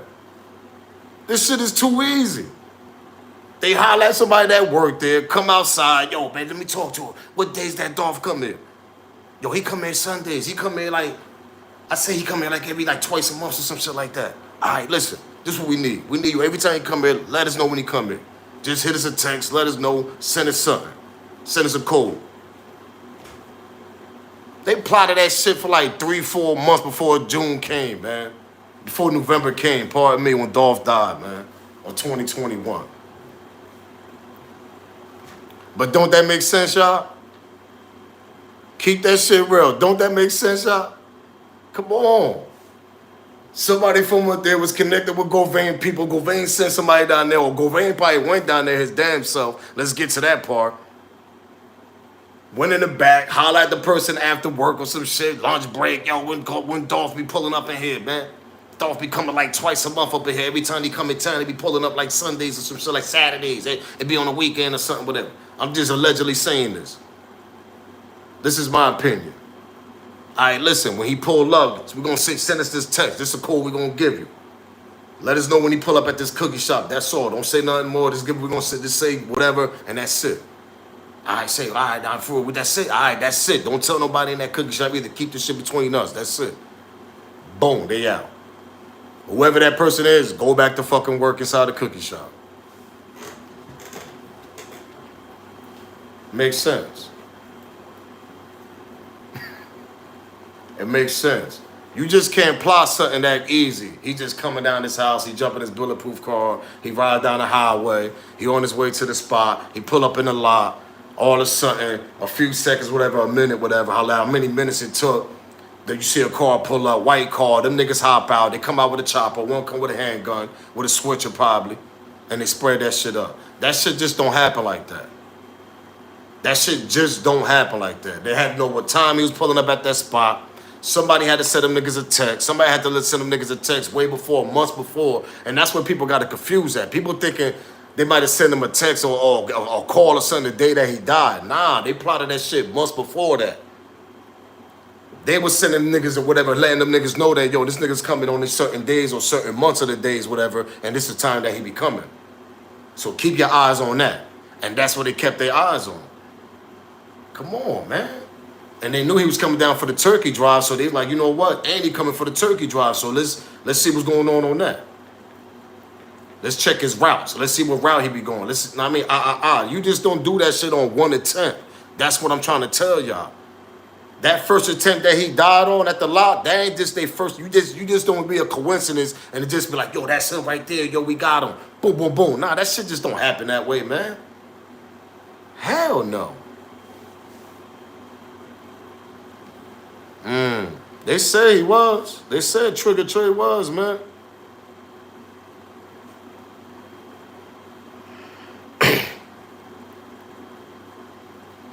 Yeah, that's a fact. That first promo of that video said was the look. Yeah, that video. You can hear it. Like you read between the lines.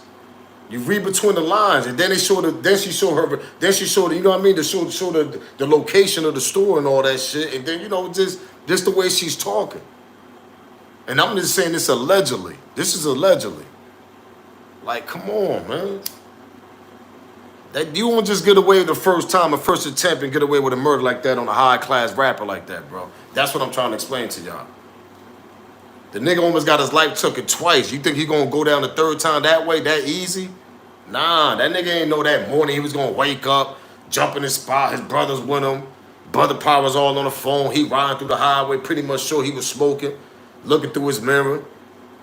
Sound like a Dolph, man. Smoking, looking through his mirror. Riding, looking through all mirrors, hauling ass down that highway. And you telling me he ain't seen no fucking white car behind him on the side, ride on the side for a while? He would have been peeped that out. Shit was plotted. It was plotted. That shit ain't just happen at one attempt. Them niggas just seen him put him at the lot, seen him at the gas station. Then they show that gas station situation. I don't even know if that's the same time lapse. That shit might have been earlier. Let's get to that part.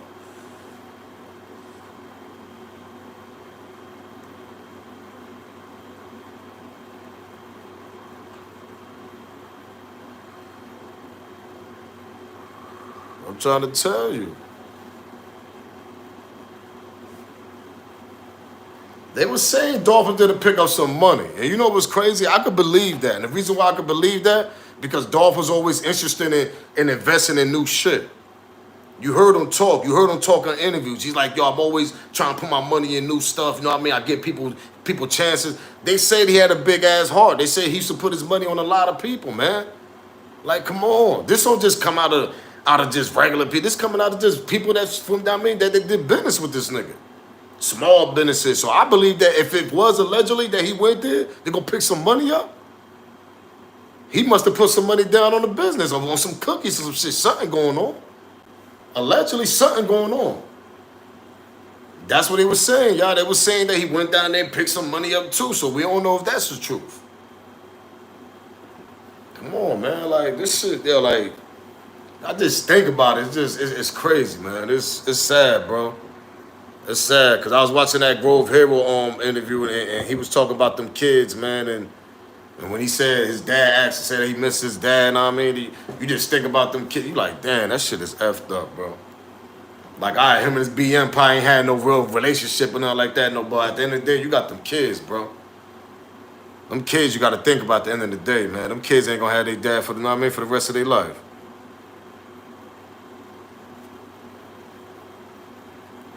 Her statement changed every time. That's what I'm trying to explain. I'm trying to tell people. It's like, why are you dragging a situation? Every time you get on the platform, your statement always changes. It goes to left, it goes right, it goes up, it goes all over the fucking place.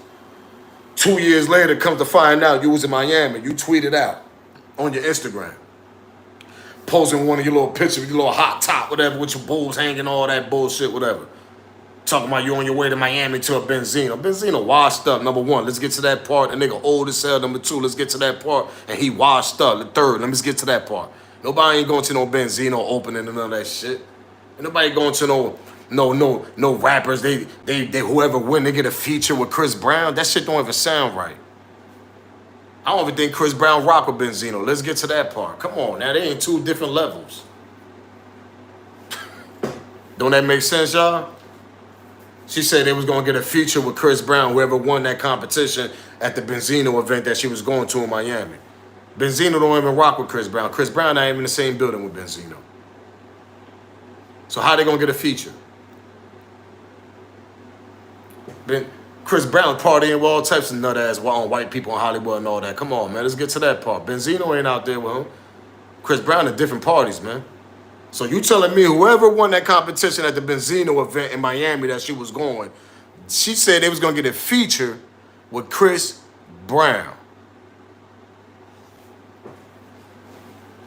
Y'all sit down and think about that and light a CBD up and throw a yak back and be like, yo, that girl lying, a motherfucker. Benzino don't even know Chris Brown like that.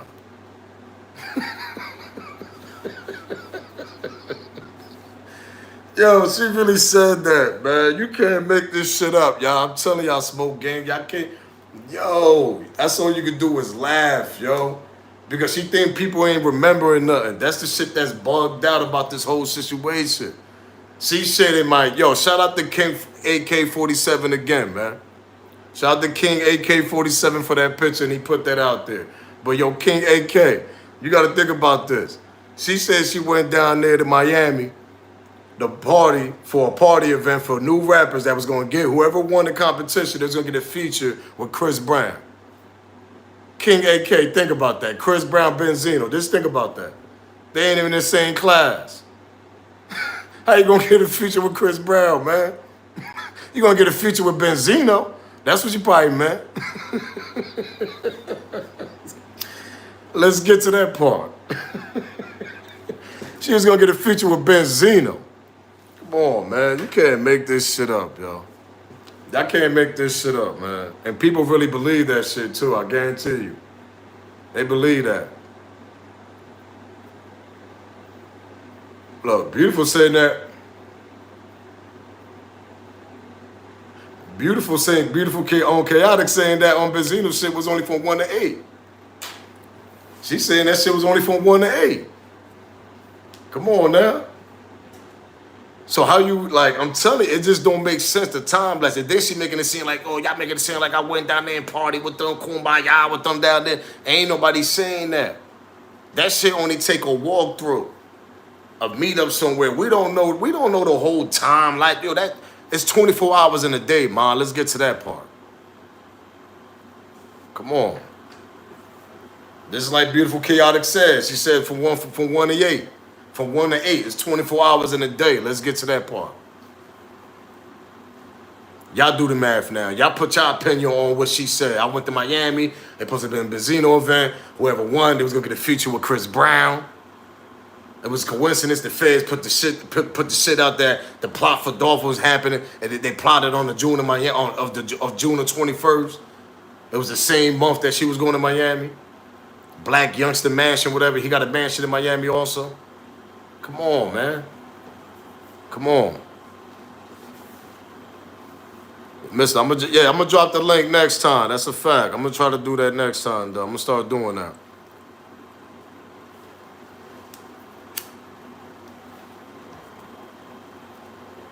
Definitely gonna start. I'm gonna try to drop that link next time. Do it on here also.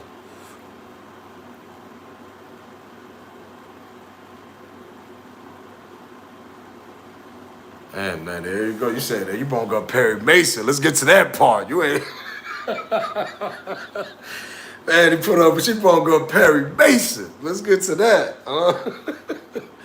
Yo, you know what's crazy? Shit, look at the Simpsons. Shit, I won't believe. Listen, I don't even knock that. I can believe that, man.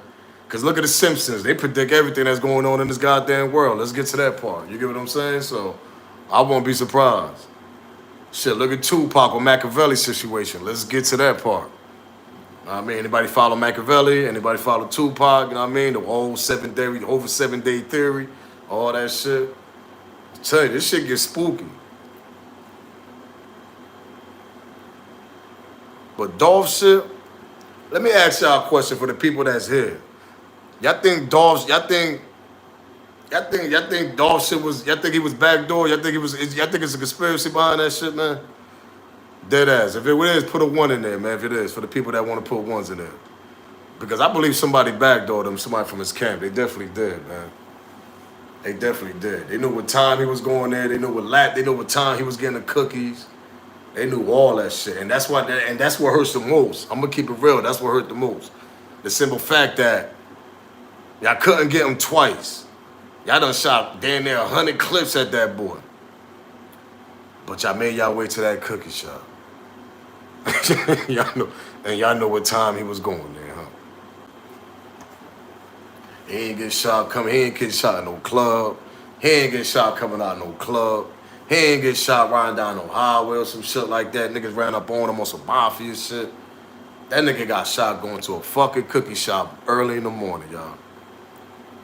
And they trying to make us believe that he just rolled down there early in the morning, pardon me, early in the morning, was his brother, smoking, just riding, just pulled up in the lot, hopped out, bullets, another car pulled in, whatever, a couple seconds later, and they just shot the shit up.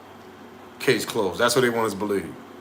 They want to believe there wasn't no setup, it wasn't no backdoor, nobody ain't tweet, nobody ain't text, nobody don't look at the texts months before this. Because I believe they plotted this shit months and months ahead, whatever. They've been following, seeing the days that he come to Memphis, following the time that he do go to the cookie store, seeing what time that he does go to the cookie store. Sometimes probably in the afternoon, maybe in the early morning. What's the most time and most like early morning, afternoon? What's the most time that he go there? Is it early mornings or is it in the afternoon? They probably did their math on that also. Let's get to that part. All right, he go there early mornings a lot when he pull up to Memphis most of the time. That's a perfect time to get him. Birds are twerking, all that bullshit. People ain't even woke. People at work and all that shit. Come on, man. Let's get to that. You can't get them during rush hours because they would have got knocked off during rush hour. So you got to get them when the street's kind of dead, early morning.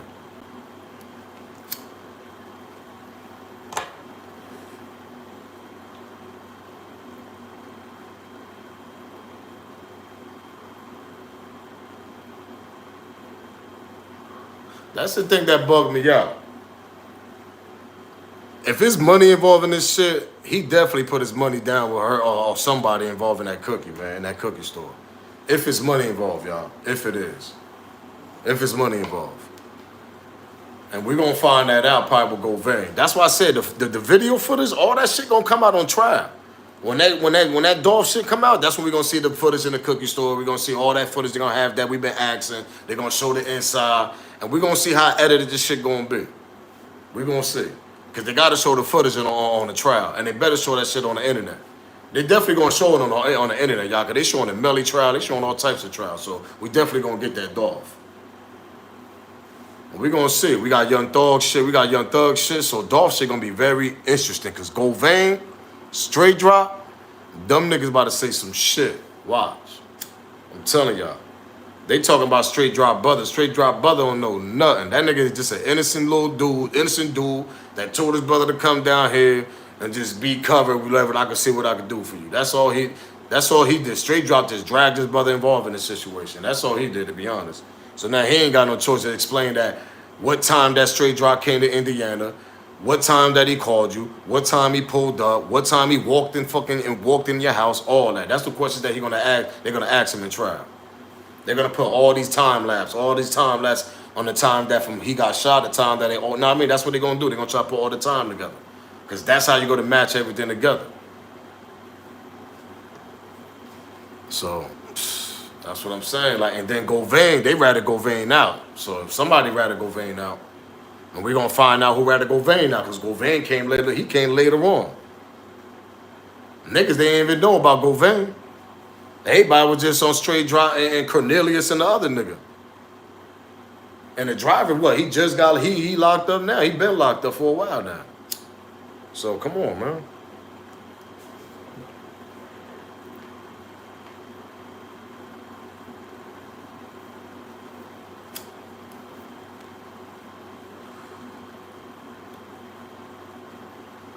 Yeah, straight drive sure enough dragged his brother in. Jamarcus couldn't do the time. Yeah, Jamarcus can't do the time, Sabrina. That's a fact. He dragged him in. You gotta understand, that's his brother. So he called his brother, yo, bro, man, I'm in a situation. I need to head down there, whatever. Man, what's going on? I'll explain to you when I get down there, man. Just be ready, be whatever. At the bus station, whatever he gonna pick him up at. And that's what happened. He dragged his brother into this mother.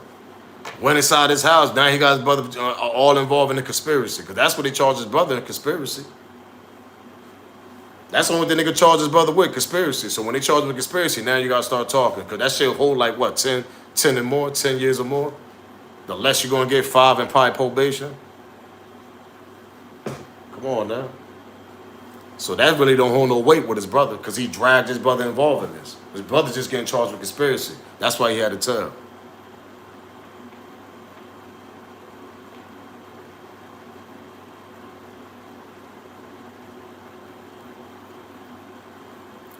That's another thing, man. See, that's one other thing. I don't understand why people don't say, like, what Dolph was doing, like, earlier that day, where he was at.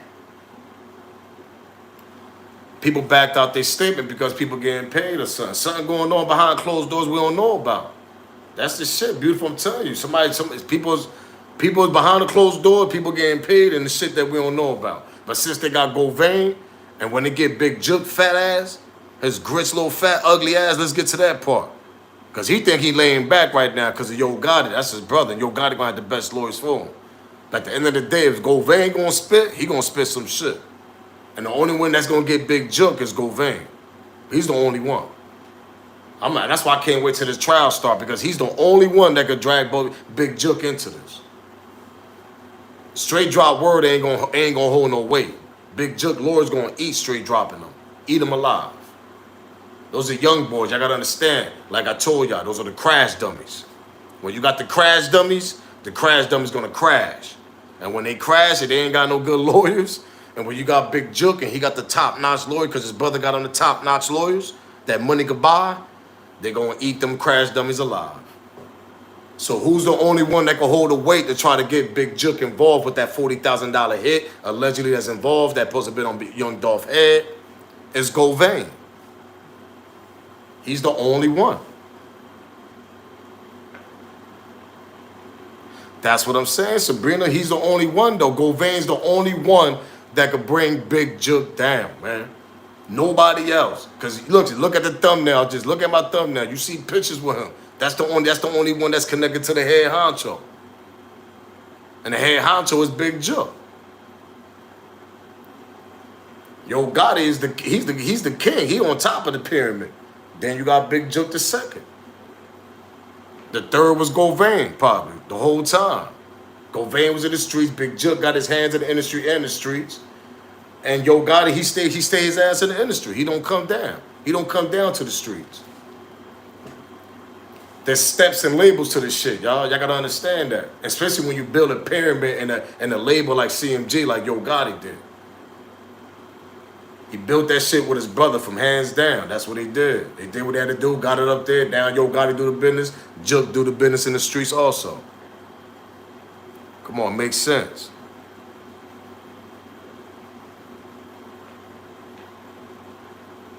That's what I'm saying. The reason why I say Govain could take him down is because they got a sister killed in Houston also. I mean his sister, pardon me. Take that back, his daughter. Because you gotta understand, if Govain is part of this, and he's close like that on Big Juke, and then, I mean, cause before they snatched him up, I'm pretty much sure he had like a 2-week head start, knowing the feds was coming to get him. Let's get to that part. Pretty much sure Big Juke hit that nigga like, yo, man, listen, yo, go. Man, the feds on you, man, they coming, man. Lay low, go somewhere, wait till they come get you. Don't do nothing crazy. That's Big Juke talking to Govain. Click, you know they always got them burners. What they do? Govain hide out for 2 weeks before the feds come get him. So they already connected. You trying to tell me he ain't had a 2 week, a week, at least a week before the feds came and got him, and he already had that information that the feds was coming. And who he got the information from? Big Juke. Because listen, it makes sense. Govain could have easily packed his motherfucking passport and got away from when it first happened. Let's get to that part.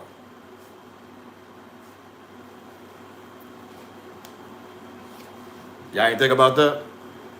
When they grabbed Straight Dropping them and Cornelius and them, and they grabbed them up, that shit was dragging for months. Nobody didn't even know Govain was involved at all. What was it, like 4 months later, I think, when they grabbed Govain or some shit like that, if I ain't mistaken, y'all?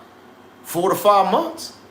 Govain could have easily packed up, went out of state, went to a whole nother gang country and was gone. He could have had a head start on these feds. He thought he had everything set, though. That's the whole shit.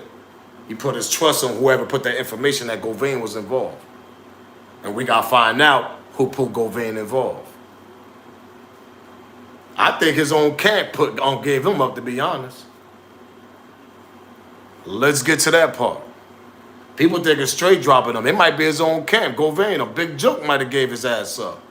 Let's get to that part.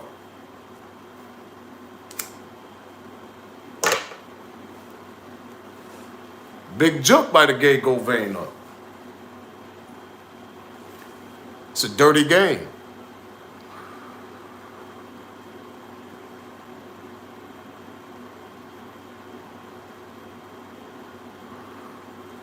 That's what I'm saying. She said he just came there for cookies, but we don't really know the truth, y'all. Now, I mean, that's why I say it's allegedly that he came there to pick up some money. It's allegedly that they say he was doing, I mean, business. There's all types of rumors going around saying they did business with them. He had his money involved with them. It was more than cookies. We don't know. But one thing we do know, Dolph like to put his money involved in shit. Real estate, businesses. He said that in all his interview. That's the only reason why the fans and the bloggers know about this, because this is facts that came out of Dolph's mouth in interviews. That he's very big in real estate. That's how he got his money. He bought a lot of land, bought a lot of businesses, boosted them shits up, and he got his money up on that. Dolph was getting more money outside of rap. Let's get to that part. This is the man coming out on each interview that he does. Breakfast Club, big boy in Atlanta, all these big platforms, all these interviews that he did, he always say he got his money outside of rap. And we ain't just talking about the streets, we talking about legit money. And what was this shit that? He got a lot of land, a lot of real estate in Memphis. Or a lot of in Tennessee, period. This one comes out of Dolph's mouth. That his kids are set for life on that. So the nigga was always smart, man. The nigga was always smart. The nigga turned down a 22 mil contract, y'all, with a label. Come on, that tells y'all right there. Who gonna turn that down?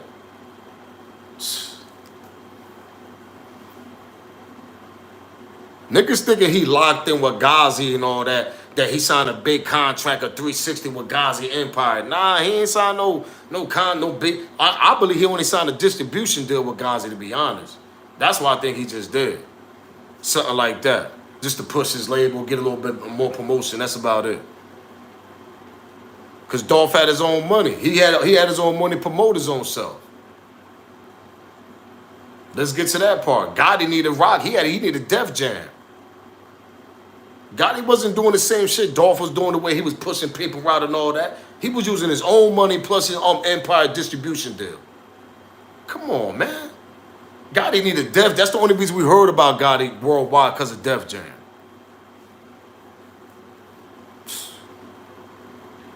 Niggas is bugging. Distribute, that's a fact, D. That's what I'm saying. That's the only deal that he had with Empire. People think that he had a big contract with Empire, he signed his life away. Nah, he wasn't King Von or one of them other, I mean, rest in peace, all the other rappers that probably did that. Had messed up contract with Empire at the end of the day. You gotta remember, Dolph was already ahead of this shit. He was already ahead of the game. He already knew the game. That's why he ain't signed that deal with Yo Gotti. He ain't do that like Moneybagg Yo did. He said that in the interview. He said, yo, the nigga mad because I ain't signed a contract to give me a car, to give me a chain, and then show me in the video a little bit. He said, I ain't want that, man. He said, I got my own chain. I had my own car when he first met me. I had everything lit before he even met me. He said, why am I going to sign a contract with a nigga that I'm already lit? He said the only thing he needed was to just push himself a little bit more out there. He said that's the only reason why he got connected with God in the beginning. To get a little better promotion, push his face and all that out there. That's why you see it on YouTube, the last concert they did together, they was on stage. You see Dolph on stage, you see Gotti on stage, whatever. You see Gotti bringing on Dolph out. Come on, man. Dolph knew what he was doing. He was like, man, I ain't gonna sign with you, but good looking for the promotion, you know what I mean? But everybody in the crowd, if you hear the crowd, they knew his word by word. Gotti wasn't feeling that shit, man. Let's get to that part. Go to YouTube, go type that shit in, y'all see it. The whole crowd singing that Young Dolph shit word by word, man. And you see Gotti, man, facing all that, man. Come on, man. And you see Big Juke standing over there with the black shirt that say CMG. Come on, man. They knew Dolph was a threat, man. Never said on Raven said why Dolph was going to go buy half of Empire. It was the worst when they died. Yeah, they said that. I was going to bring that up. Nah, I mean, I was going to bring that up because they said that, but you know, it'd be a lot of conspiracies. A lot of people were saying that Dolph was going to basically, Dolph had whatever money Empire was offering, Dolph had that. That's why Dolph was like, yo, these labels bugging. They're giving me chump change. What they offer me, I already got. If I ain't got the whole 22 mil, nigga, I probably got 18, 17. That's not too far off 22. So when you go to a nigga like Dolph with that type of contract, 22 mil, and you got like, what, 19, 18, you looking like, man, nigga, I ain't too far from 22 mil myself. I don't need that shit. I need something bigger. I need something double. That's how Dolph looked at it. That's how Dolph looked at it. That's how he looked at Ghazi. And I believe that when he blew up, he got close to that, what, 100 mil? They said that nigga had 100 mil or some shit like that, man, down there, man. Total. I'm talking about total. Like, they say that nigga was up. They say he was up over 50 mil, boy. They said Dolph was up over 50 mil independently. They say he was up. Don't let that shit fool you. That's why he was talking the way he was talking, doing what he was doing. His kids are set, man. His family is set.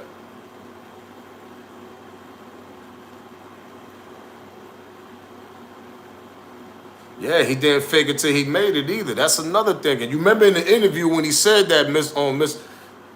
4532, when he said that in the interview, he was like, yo, I ain't gonna come to this game faking like I make it like he did. He faded till he made it. He had to diss 3-6 Mafia, all them niggas. He had to climb up by doing that. Dolph ain't do that. Dolph ain't diss no legends and all that coming out of Houston or Memphis and all that stuff, know what I mean? That's what Dolph said. He ain't respect that nigga. He said, I don't respect that nigga. I don't respect that nigga hustle. He said he know that nigga. You gotta remember, Memphis is a small city. Dolph a little younger, so Dolph know these niggas. If he don't know them, he heard of them niggas. He seen them niggas. He got niggas that been around them niggas. His OGs know them niggas. That's what people don't get. Everything Dolph be saying sometimes come from his OGs, Daddy on them niggas. Them niggas know Big Juke and all them niggas more than Dolph know them niggas.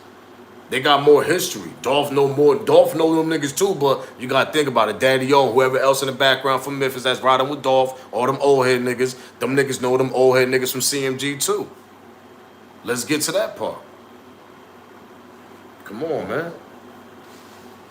That's why I said that nigga's the king of Memphis, man. They killed Memphis when they killed Dolph, man. That music don't even hit the same. Let's get to that part, man. This picture, man, Dolph would have been alive. You got Finesse 2-time, Dolph, Moneybag Yo. Just picture that. You know what I mean? Them niggas would have been on top of the game right now. Memphis would have had this shit on Smash, y'all. Remember that Atlanta wave? When Atlanta had shit on Smash, Houston had that shit on Smash for a couple eras, Memphis would have had the same shit. They crashed that shit out because niggas got money hungry and jealous. On a young boy, too, as that Dolph. That shit's sad, man.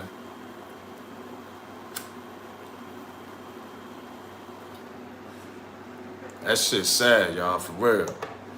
Niggas got jealous over money. If they would've, things would have been better if the boy was alive. They would have squashed that beef, things would have been better, man. But then at the end of the day, you can't knock Dolph. They tried to kill that nigga twice. Before that, he was barking at them. He laid back, like old girl said earlier in the chat, beautiful. He fell back at one time. He didn't go at them niggas at one time, too. But then they came at him. That's why Dolph said, yo, you sent your niggas at me, black youngster, because you wanted your rapper to get his fame up. Makes sense, though. Niggas want no black youngster if it wasn't for Dolph. That nigga was dissing Dolph. That's how he got his fame out. He talking about he was popping before that. Nigga, ain't nobody know you, nigga. Let's get to that. Come on, man.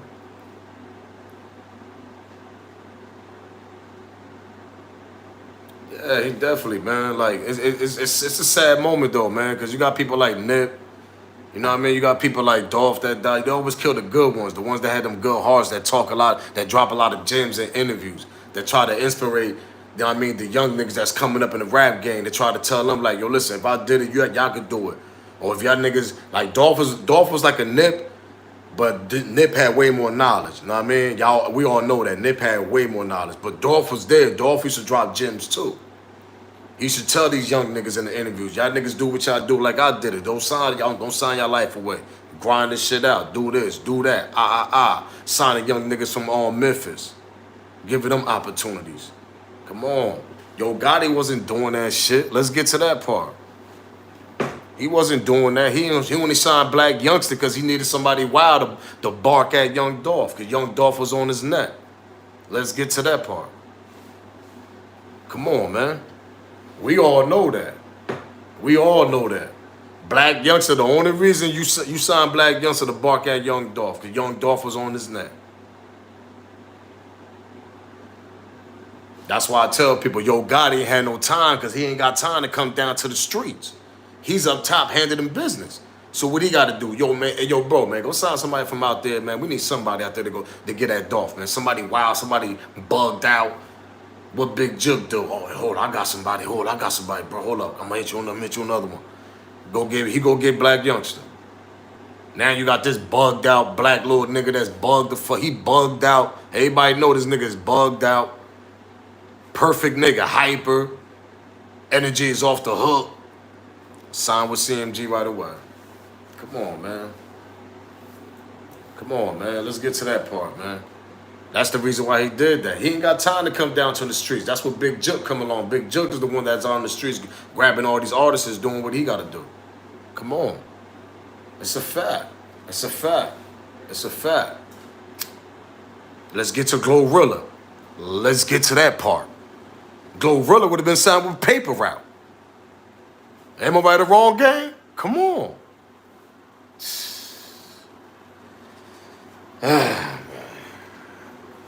Shit bugged out, man. Shit is bugged out. That's all I gotta say. Shit is bugged out.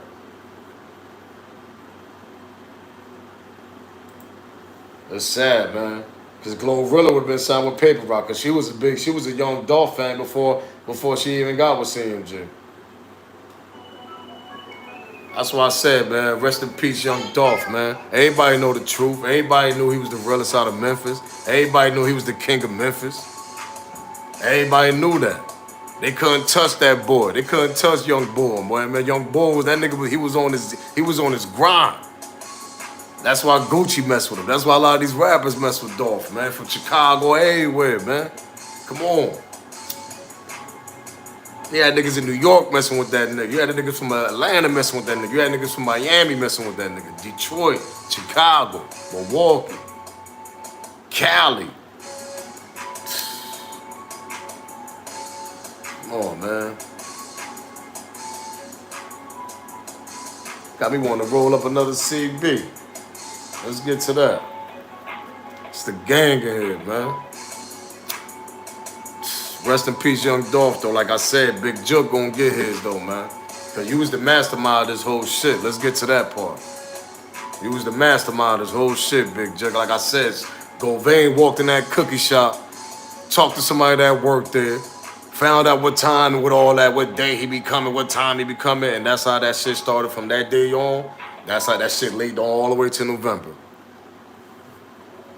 It led all the way to November. Rest in peace, Dolph. It led all the way to November. Let's get to that part. They plotted on that boy before June. They plotted on that boy probably around like the beginning of 21. January, February, March, around there. That's when the plot began. June was just a little throw. You know what I mean? They were just all down there. Whoever gave that information to the Fed, that ain't the beginning of the plot. I don't believe that. I believe it was before that. I believe the plot was before that. And the plot, the thing, I believe June was the mastermind of the plot. Like, yo, listen, this how we gonna do it. We gonna put the stamp on that shit right now. And that's what he did. That's what he did. They put the stamp on it in June. Because I believe they plotted that nigga the whole spring. June came, they was down there partying, whatever, Black Youngster Mansion, Kumbaya down there, CMG party. And they put that stamp on there. That's when old girl came down there. Y'all get what I'm trying to say now? Y'all get my drip? They was partying down there in June, Kumbaya. Old girl come down there, and that's when they put the stamp on, like, yo, this is how we gonna do it. Say no more, say no more, say no more and less. That's it. We're gonna put it on here. And they stamped that shit that June. And from that June to November, that's when they plotted that whole shit. Follow that nigga, knew what month he was coming, all that shit. And every time he came to Memphis, y'all, that's exactly what they was doing. It makes sense, man. Like I said, it just ain't no coincidence. You get your first attempt. He pulling up in a lot in the cookie shop, and you just catching your first attempt by seeing him down the highway, cause that's a little freeway, whatever. You ride right past. Oh, yo, that's Dolph. That nigga in the bulletproof car, nigga. You know, goddamn, where you try to shoot that shit gonna bounce off. Let's get to that part. Come on, man. Let's get to that part. You telling me all of a sudden that's what happened? That's what y'all telling me? Y'all telling me that he was on the freeway, and all of a sudden they just rolled past him his bulletproof car, and they said, "Oh yeah, that's Dolph right there. Let's get him." Man, that shit ain't happen like that, gang. Y'all bugging. Y'all bugging out. That shit ain't happen like that. They plotted that shit from June all the way to November, and they follow Flip that whole time, man. They knew what month he was coming down there. They knew that month he was coming for the turkey drive, all that, man. They said, we ain't going to get him on that turkey drive. We're going to get him before that. Trying to tell y'all. And you know what's bugged out? I think if they would have never, if that tent would have never got, know what I mean? If that tent never would have been got, know what I mean? Like planted the way they got planted and the way they got them. If they would have slipped up somehow, like they slipped up this first two, know what I mean? They would have tried to get that nigga on that turkey drive, probably. I'm going to keep that shit 100. I think that fourth attempt would have probably tried to be that turkey drive type shit. Word up, for real. They would have tried something around that time. Cause they probably would have got aggravated around that time. They like, yo, now this nigga dodged the third time. Nah, enough is enough. We gotta get this nigga somehow, somewhere now. But they succeeded, man. They got Dolph up out of there, man. Know what I mean? They got him up out of there. And like I said, the only footage they're gonna give us, y'all, let's get to this part. The gruesome part. With his hands hanging out the damn cookie shop. And old girl acting like we ain't got no reason to ask her no questions or nothing like that about the situation that happened in her business. We supposed to just sit back and be like, oh yeah, kumbaya, you ain't nothing involved in it. But you put yourself involved in this by clout chasing the shit till the wheels fall off. Come on, man. Shit crazy, man. That shit crazy. So I gotta say, gang, man, like, and I said this shit earlier. I said, yo, listen, man, even if she wasn't involved, you put yourself involved. You dragged yourself in the situation. You make it seem like you involved. Cause what you did, you clout chasing so you could get your name up, that, you know, the brand. Get her brand up. That's all she wanted. And she got it. But you could have got it when Dolph was alive. That's the shit that's crazy. It would have blew up even better.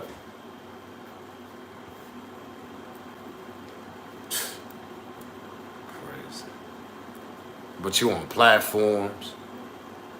You became mod. You became a mod now. On a high class. And I want to see if she gonna be on a trial. Y'all think she gonna be in that trial? When the trial come up with Gouveia and all that, y'all think she gonna be on the stand? What y'all think? What you think, 85 on import? What you think? What you think, Mr. 45? What y'all think? Beautiful, you in here? What you think? You think River? You think Cookie, old girl, gonna be on that stand at the Dolph trial?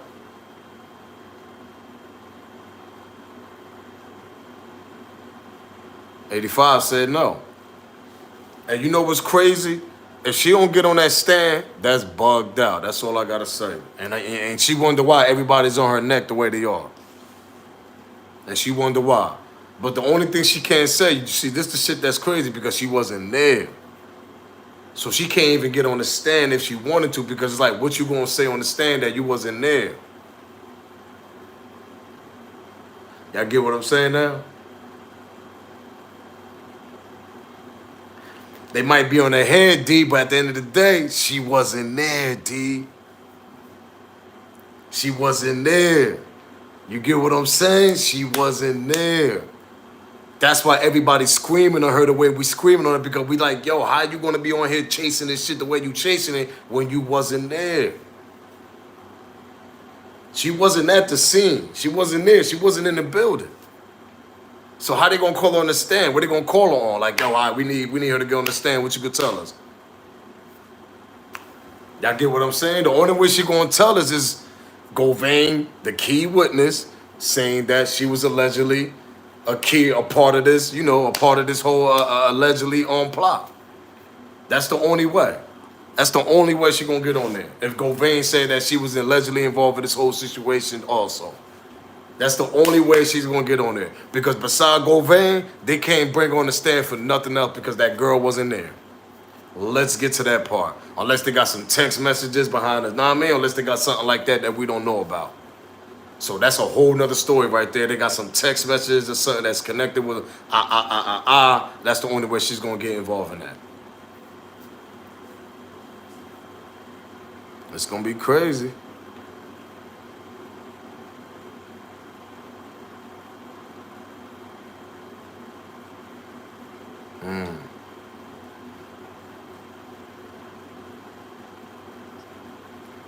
You saying his arm wasn't out the window at first, and somewhere in that spot, somebody in that spot, you know what I'm talking about, put his arm out the window.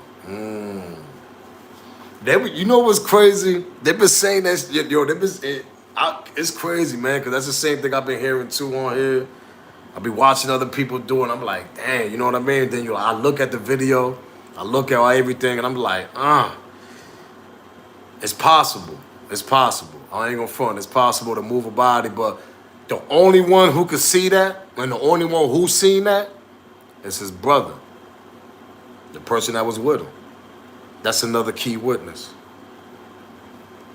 But I don't know if he was in the spot or he was outside the spot. Was he in the spot or outside the spot, gang, when Dolph got hit up? He was in the car? Because if I'm mistaken, I think he was in the car, right?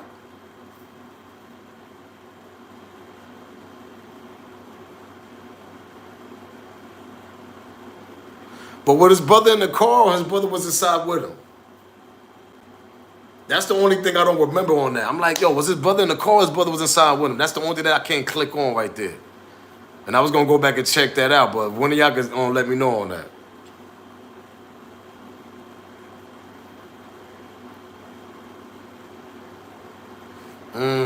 So he was inside pulling in the lock on the inside of I get what you're saying. So he was inside. He was inside then. He was inside. Yo, that's what I'm telling people, man. He's another key witness. He's another key witness. Yeah, I remember that. See, that's everything clicks on that note. He got arrested. They say that he came out, he started shooting at them when they pulled off and all that. You know what I mean? When they jumped in the car, that's when he came out, started boom, boom, whatever, started glocking at them. But that's when I was like, yo, was he inside with Dolph though?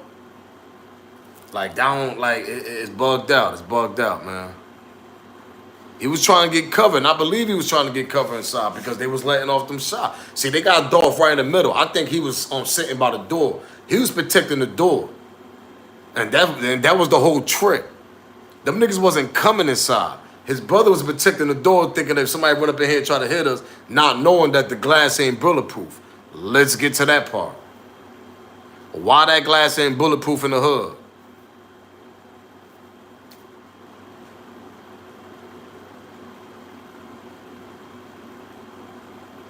What? He was outside and... Nah, that's crazy. Yeah, see, Mario said he was outside in the car. I knew I wasn't tripping. His brother was in the car, man. His brother was in the car. I knew I wasn't tripping. When they came and hopped out, his brother was in the car that whole time taking cover. That's what the hell he was doing, man. D said no. I could have sworn that's what happened, D. I could have sworn he was in the car taking cover when them boys came out and they started letting off the chop or whatever. And then that's when they jumped in the car, and that's when they showed us the part. They tell us the part that his brother was busting at him. Cops came, locked him up, all that BS. I could have sworn he was in the car, though. Let's get to that part. I could have sworn that. Because if he was, even if he was inside, he's a key witness. Because whoever moved that body, all that, allegedly is what we saying or what y'all saying, he's the key witness to all that. But the car's bulletproof. D, you forgot that little army car that Dolph got, that shit is bulletproof. You can hit that car all you want. Them bullets is bouncing right back. You got to throw a grenade at that shit. He had that little car that was bulletproof, and he had a truck. And he might have had some other cars, but those are the main two cars he used to always show and tell people, yo, these shits are bulletproof. And the truck is the one in Cali or North Carolina. It was in North Carolina when they hit him up in the truck. That was his truck. And that shit was just bouncing off. 100 shots, they didn't even go through that truck.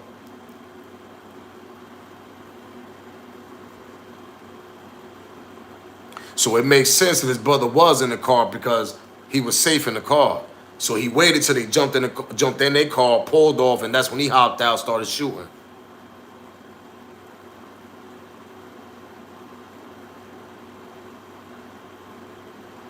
Yeah, he was inside. That's what I'm saying. Even if he was inside, D, he was by that door. But not knowing, this is what I'm trying to tell you, D, not knowing the glass of the spot, it's not even bulletproof. You get what I'm trying to say now?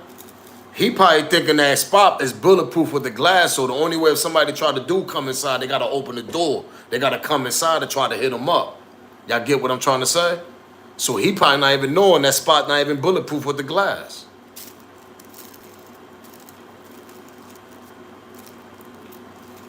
Yeah, they showed that gas station footage, but you know what's only tricky about that gas footage gas station footage? It's because of the time lapse. We don't really know the time lapse of that. We don't really know if it was before, after. We don't know if it was earlier. We don't know if that shit was, you know what I mean? We really don't know.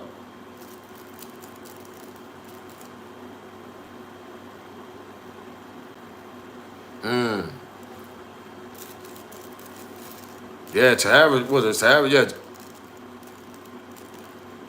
Ty said the gas station had the footage, but we don't know what the time. They saying his brother had a Draco, but time is what's missing. That's what I'm saying. And you know they play with them cameras with the time. They always play with that shit, man. All the time they play with it. So I won't even be mad when they come and try and they try to mix with the time lapse on doing the trial and try to, you know what I mean? They gonna be like, yo, what time he was at the gas station? Where was his brother? His brother's by the door. Then he moved the body. All right, the only one can see that is his brother that was inside. If he was inside with Dolph, he was standing by the door, protecting the door, not noticing the glass is not even bulletproof. I don't understand that, because when you go to a Chinese shack, let's get to this part. When you go to a Chinese store in all y'all hoods, that outside glass is bulletproof. Am I right or wrong, gang? Inside and outside. So he not even knowing the glass and the outside not even bulletproof, but he protecting the door on the inside, though, if he was inside.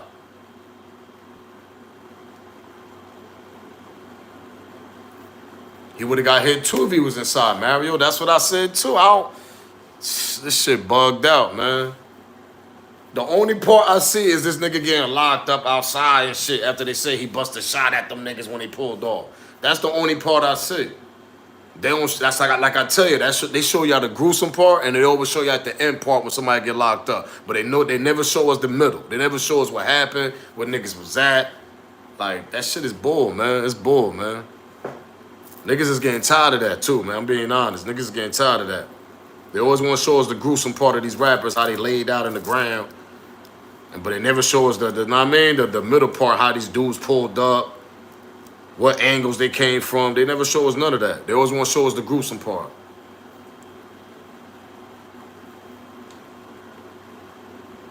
That's what they was saying. They was saying his brother was inside. I heard his brother was inside by the door. I heard he was on his phone. Old girl, let's rewind, y'all.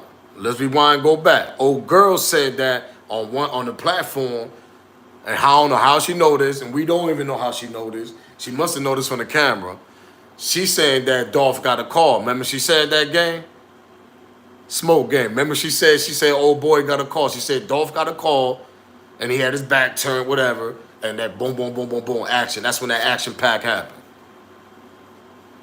I'm like, how the hell she noticed she wasn't there, though? You get what I'm saying? So it got to be the cameras you're looking at. So what I don't know. I don't get it. It's bugged out. That's why I say, like, she just put herself in the spotlight for no reason. But remember when she said Dolph got a call inside? So if you got a call inside, right? Picture yourself walking in, his brother on the side of him. You open the door, boom, they buzz him in. They come inside. He goes to the counter. Now he got his back turned towards the window. His brother standing by the door, not noticing the bulletproof glass outside is not bulletproof. I mean, the glass outside is not even bulletproof, so it ain't gonna make no sense to even cover the door, because now your brother could just get hit up through the glass outside, and that's exactly what he did, y'all. That's the shit that we see. We see 3 niggas hopping out, shooting exactly at the glass, right through the glass. And let's get to this part. How they know that shit wasn't bulletproof? Let's get to that.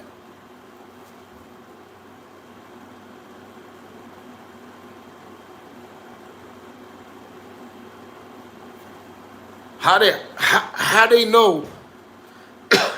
Remind y'all, this shit happened in seconds. Seconds. Think about this, gang. Think about this.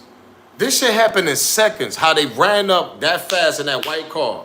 His brother's allegedly inside, securing the door. Dolph walks to the counter, order the cookies, whatever. How the hell do they know not to go inside through the door, try to go in and hit them through the door like they did P&B Rock, everybody else that died inside lobbies and facilities? They shot right through the glass. How they ain't know that shit wasn't bulletproof? Who told them that that glass wasn't bulletproof? Yo, shoot through the glass, yo. That shit ain't bulletproof. How they know that? Them niggas wasn't going there copping cookies every week, every day. You telling me them niggas? You telling me them niggas was going there every day like, yo, hold up, now shoot through this window so we can see if it's bulletproof. What? Let's get to that part. Look at the photo. It's common sense, y'all.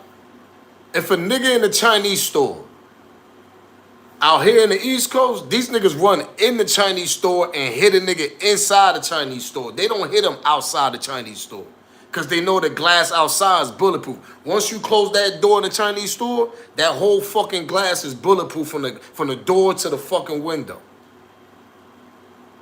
You could take cover in the Chinese store. Once you close that door, the outside that Chinese store is bulletproof, and when you order in, the windows right there is bulletproof also to hand your money. Let's get to that part. So how the hell they didn't know that cookie shop they had bulletproof glass? How the hell they didn't know that? And the first thing they did was hop out the car and shoot through the fucking glass and aim that on what he was standing. Come on, y'all, think about it, man. Think about it. Oh, let's bring it back. Hold up, put in subtitles. Remember the first 2 attempts? Remember the 100 shots they tried to hit? They tried to hit our boy Big Flip, but they couldn't succeed because he was in a bulletproof truck. So they knew. They like, yo, hold up. We ain't gonna get this nigga in his cars because his car is bulletproof. It's gonna be hard. And when he hop out with his entourage, a lot of entourage around him. We're gonna have to shoot the whole goddamn entourage. We gotta get him inside a spot. And how the hell they know that glass ain't bulletproof? That's my point. Y'all didn't even go inside. First thing y'all did was hop out and shoot at the glass, bro. That's a cookie shop in the hood. That shit got robbed. Oh, let's get to this part. Did the cookie shop get robbed before? Somebody put in the chat, they got security door. Why they ain't got bulletproof glass, though? Let's get to that part. But my thing is, okay, even if they decide not to put the bulletproof glass, my thing is to y'all, how the hell Govain and them know them glass wasn't bulletproof? For them to just hop out and the first thing they do is shoot through the glass. Because somebody told him. It's an easy hit to hit somebody that way. That's what I'm trying to explain to y'all. That's why that hit was so easy. Because they didn't have to do much. Hey, yo, when y'all pull up, shoot through the glass. Ain't that an easy hit, y'all? Anybody that's from the streets, got knowledge, anybody that got common sense, all my peoples, y'all know that's an easy hit. That's like when you ride up on somebody that's in the car. 9 out of 10, when you're driving a regular car and you sitting in your car and somebody pull up on the side and blow your motherfucking noodles off, whatever, the glass ain't bulletproof. Us regular civilians. So when you plot something like that, you like, yo, bro, that glass ain't bulletproof. Once he walk in there, spray that motherfucking shit up. He gonna get hit with one of them shits. Common sense, makes sense. Easy hit, easy target. You ain't gotta put that much work in to even chase a nigga down, do none of that shit. Cause now he's a sitting duck in a glass. He in a sitting duck in a cage where it's not even bulletproof or nothing. Just picture yourself in the glass. You in the middle of a glass, whatever, and it's supposed to be bulletproof, and that shit is not even bulletproof. And niggas just come spray that shit up, but you think you got protection. That shit is going right through that. That's an easy hit, easy target, man. Come on. Niggas is bugged out. They plotted that shit the whole time. Now, one cop showed up with weapons drawn either. That's a fact. 2 weeks before, what is it? Beautiful Chaotic on Chaotic said 2 weeks before, 2 men broke into the cookie shop by breaking the glass. Thank you. Thank you. Now you get what I'm trying to say, beautiful. So that connection right there somehow got connected to the niggas that hit Dolph up to let them niggas know this shit is easy. Get him when he get out the car, when he's walking. If y'all can get him while he's walking in there, get him while he's walking. But if not, get him while he's inside because he's going to be a sitting duck. He was a sitting duck the whole time. He couldn't go nowhere. Because one of them had a Draco. That Draco, he's spraying that whole shit like this, left to right. So if Duck even tried to run left to right, them shits was hitting him. With the other bullets on the side coming. He was a sitting duck. He ain't had no chance. Sad, man. They planted that shit. Yeah, I know. They got a video of the break-in. I was telling people that a while ago.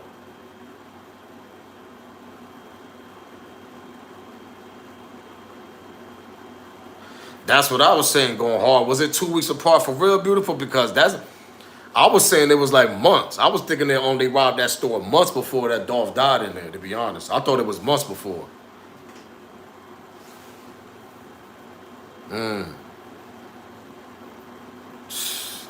And my whole thing is to y'all is like how they, yo, that's the key thing. How the hell they know the glass wasn't bulletproof, man? Like, oh, man, bro. You got a hood spot in there. Your glass should be bulletproof, man. These supermarkets got bulletproof glasses in front of their windows and all that. From mass shootings and all that shit. You know what I mean? You could close the door in the supermarket, man. Close that door, nigga, shoot through that shit. Nigga might not even gonna hit you because the glass so thick. But you get hit, you in the sitting duck in the glass, whatever, in a tight ass spot that the glasses ain't bulletproof, and they spray that shit, cause that shit was the whole plot. Get him out the car, make him sure he goes in there and spray that shit up. And take our chance. If one of them shits hit him, we got him. That's exactly what he did to our boy, man. That's exactly what he did to our boy, man. Rest in peace of Dolph, man. For real. That shit's sad, man. Rest in peace of Dolph, man. And if his brother was inside, beautiful, I'm telling you right now, he's the main witness. Even if they moved his body, he know what the hell was going on. They said it was months before they changed the camera, 2 weeks before. Crypto X, that's what Crypto X said. Shout out to you, Crypt.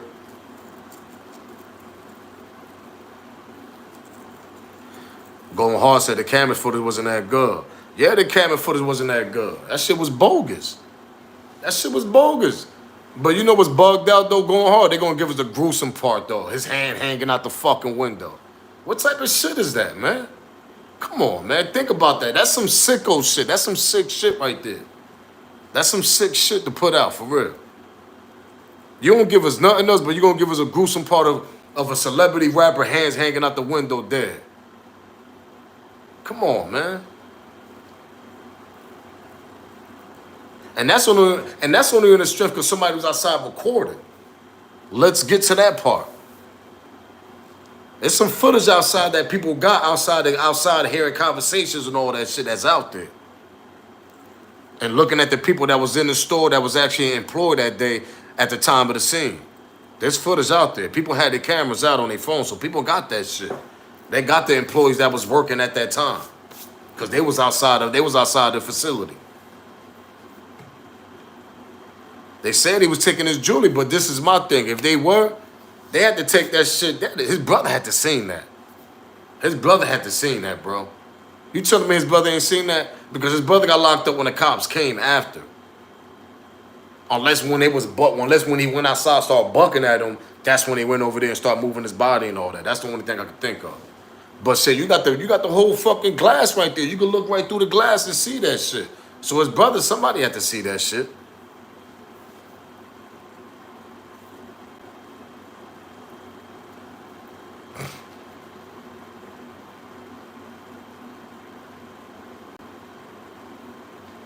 That's what I'm saying. That's why I can't wait till the trial start. Beautiful on chaotic. I can't wait till they start that shit. Because at the end of the day, there's gonna be a lot of information that's more into it. There's gonna be more information that's out there. More. They gotta drop all that. If they don't, there's something fishy about it. I'm trying to tell you. And Govan the main key. He the main one to get Big Juke up out of here. Or try to get Big Juke to snitch or something. If it's more deeper than what it is.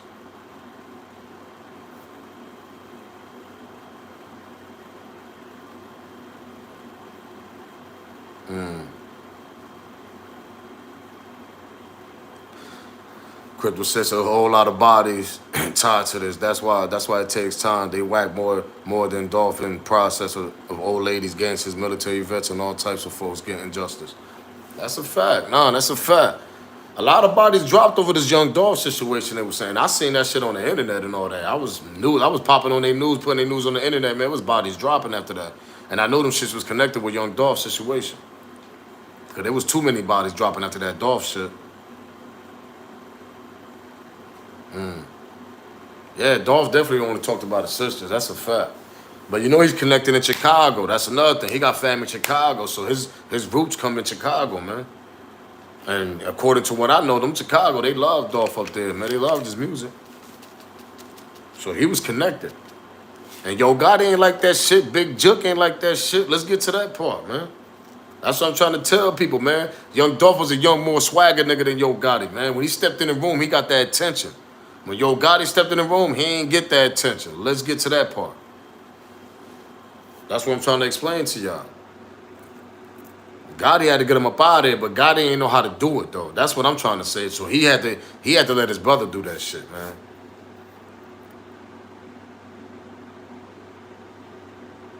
Talked about his two younger brothers all the time. His videos of him all the time.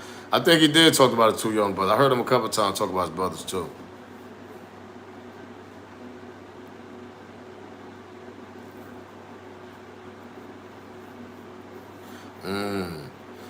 Mario saying the beautiful, the breaking before that Dolph, it was under lay and overplay to collect insurance to get whatever they was breaking into to get, and the footage was edited. That shit make a lot of sense, Mario. I ain't gonna front. That shit makes a lot of sense. That shit does though, and that's the first thing I was thinking because when she put that out there, you know who put that out there? Old girl put that shit out there. Old girl was on the other platform as a mod, and she put that footage out there. She put that shit live on the stream. Man, listen, that shit was live on the stream one night. She put that footage out there, said, look, y'all, they robbed our place before this even happened. I'm going to show y'all, too. And they showed us that bullshit-ass video of 2 niggas, whatever, robbing that spot. Nah, that shit was some bullshit. They was trying to get insurance. Them niggas ain't even ever get caught. Let's get to that part.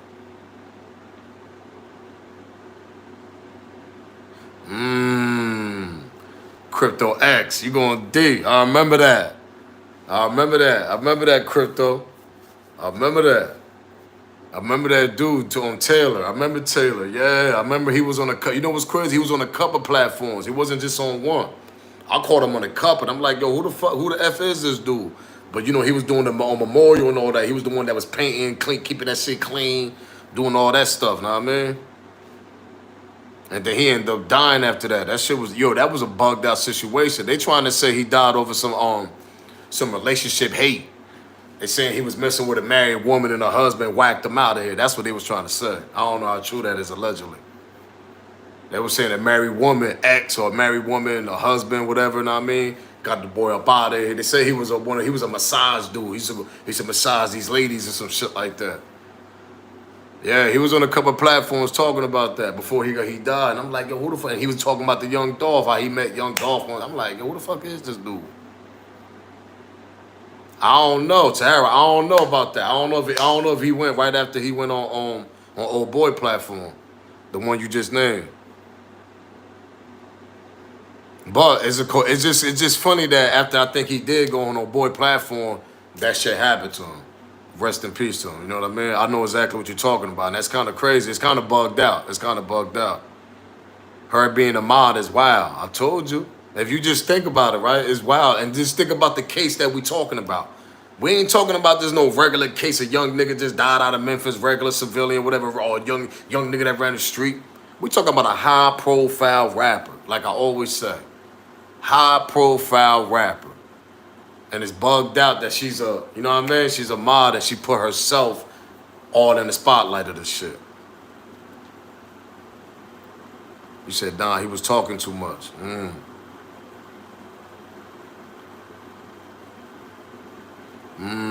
He was gone in less than a week later. It was crazy, but they try to say that this is what they said. They saying that he was one of them dudes that used to be, you know what I mean? But you know what I mean? He was getting high class clients, whatever, doing massages, and they saying he was messing with a married woman, and they was trying. I think his mom or somebody went on the news and said some shit like that, and they saying that the ex came back, and they think the ex killed them, and this is what they said. You can go check the news out on them. Word up. I was like, man, I don't believe that fucking story. I said that shit a lie. Was T's last name Taylor? Was his last name Taylor? Let me ask Beautiful. Beautiful, was his last name Taylor? CEO Teasy?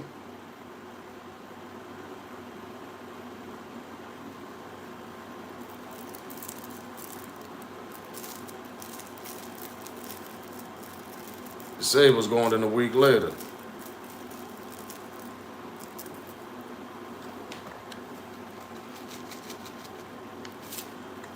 That's another one. They had to get CEO Teasy up out of there because CEO Teasy was going to end up talking, boy. He was going to end up talking.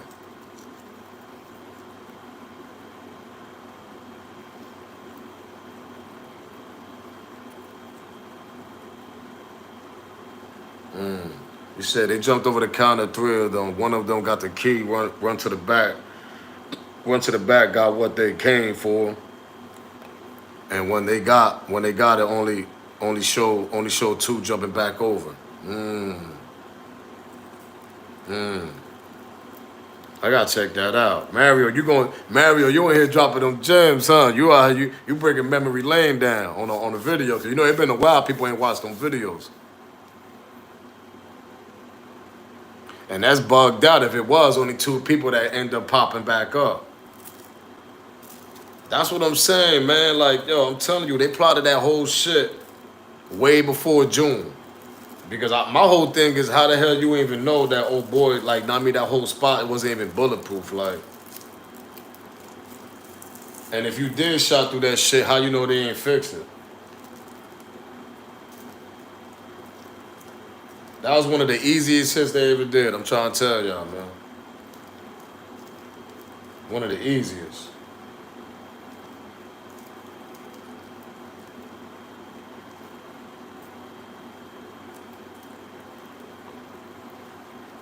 That was one of the easiest hits I ever seen. Because with P&B Rock, man, they had to run in the store, you know, put the guns up. Yo, give me all that. You know, it was a standby but for a minute. Got him up out of there. Pot Smoke, he was in the shower. Let's get to that part. Who else we got? We got XX Tonsillon. He was in the car, stopped at a stop sign, boom, they blocked him off, they hopped out with the choppers. That boy ain't had a chance. Rest in peace to him. King Von, he ended up fighting some, young nigga. I feel like that shit was all plotted. I already know how I feel about King Von's situation with Dirk. That shit was plotted. Dirk had his hands all on that shit. But anyway, King Von wake up from popping fucking perks, whatever. He halfway woke. He damn near don't even know what's going on at the night. He wake up, he end up at that motherfucking hookah lounge posted before, and they wake him up talking about old boy there. He halfway woke, getting a fight. Next thing you know, he gets shot. Like, shit crazy, man. That's what I was saying with Young Dolph situation, man. All those situations I just said, people crept on him. People, it was face to face. Dolph situation, man, these niggas just hopped out, shot the glass, jumped back in the car, and got up out of there. Nigga, that was the most easiest $40,000 hit that them niggas they couldn't even imagine. And what you see Straight Drop doing after that? You see him, what? He didn't do the video, he started showing money and all that shit? Like, come on, man. Yeah, they say Sean Dell's on house arrest in Dallas.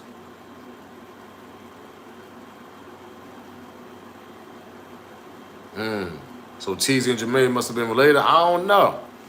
I'm going to keep it real with you. I don't know. Like y'all CBDs up, man. Y'all already know the vibes. Appreciate the smoke gang that been in here, man. And anybody that's watching, make sure you smash that like, man. Let's get this in the algorithm. Make sure y'all share it too while y'all at it. Let's get to that part. Both last name is Teller. What a coincidence though, right? That shit is kind of weird. That shit is kind of weird, man. And who was the lady that died in the white car that they stole the car? Remember that lady? Wasn't that Taylor mom? I think. I'm bugging out right now. The white car that got stolen, they said they stole it from the lady, whatever. Wasn't that the dude Taylor mom? I might be tripping. Yeah, I might be tripping right now. So it's been like 2 years. I might be bugging out. You said Wilson, nah. Oh, Wilson. Yeah, I remember it was some dude. Yeah, I remember. And yeah, Nita Wilson. Yeah, I remember. Yeah, okay, facts.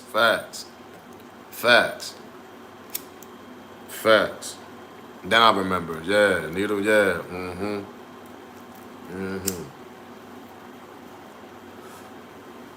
And that shit was plotted too on her, to be honest. That shit wasn't on card. They did some shit on her. She was on paperwork, they said.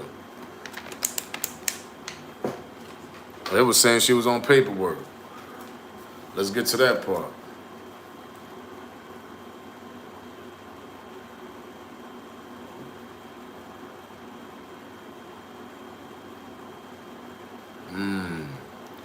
Mario going deep.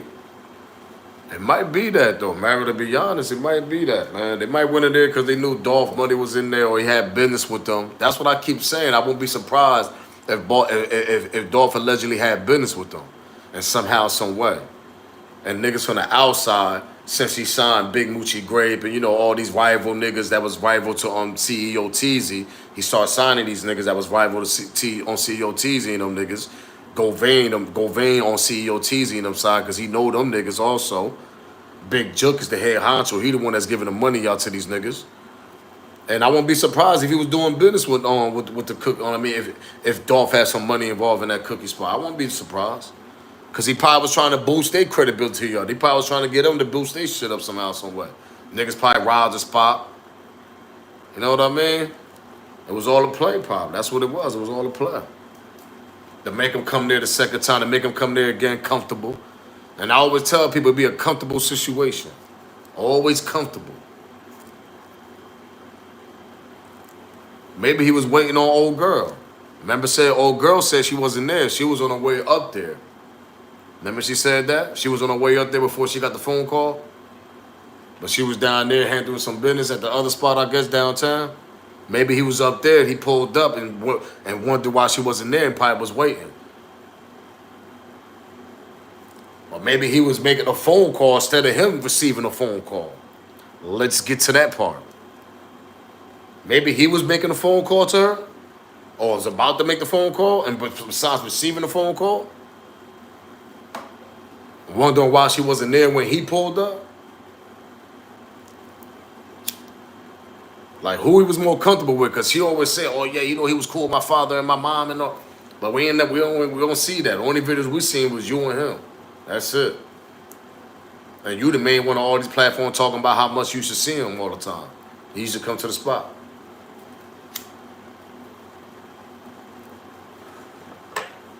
Because I know how y'all be thinking. Y'all say, yo, F that smoke, man. The family involved too. We ain't trying to hear that. See, I ain't trying to bring the family involved. I ain't trying to bring them elderly involved. I really don't believe that elderly didn't have nothing to do with it. I really believe that her moms and dad, I really believe they don't got nothing to do with it, y'all. I really believe that. I just can't see, maybe the pops. The pops, know what I mean? Because you know the pops, know what I mean? You know he old school, money hungry. I could see him doing something crazy. But the moms, nah, I can't put moms involved. I don't think moms had nothing to do with that. I'm being honest. I think moms was bugged out, confused. They didn't know what the hell was going on.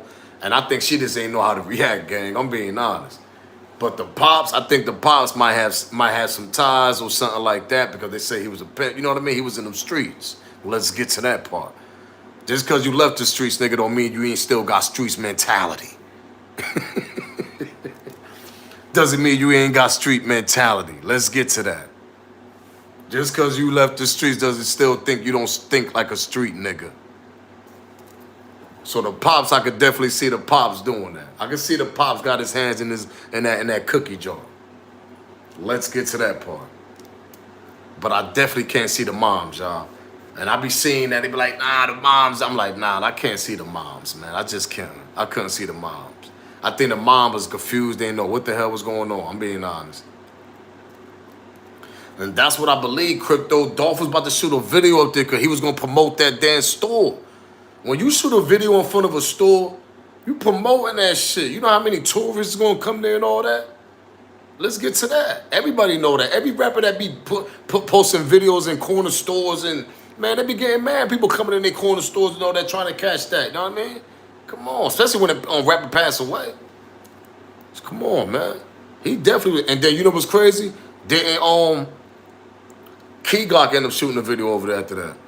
Let's get to that part.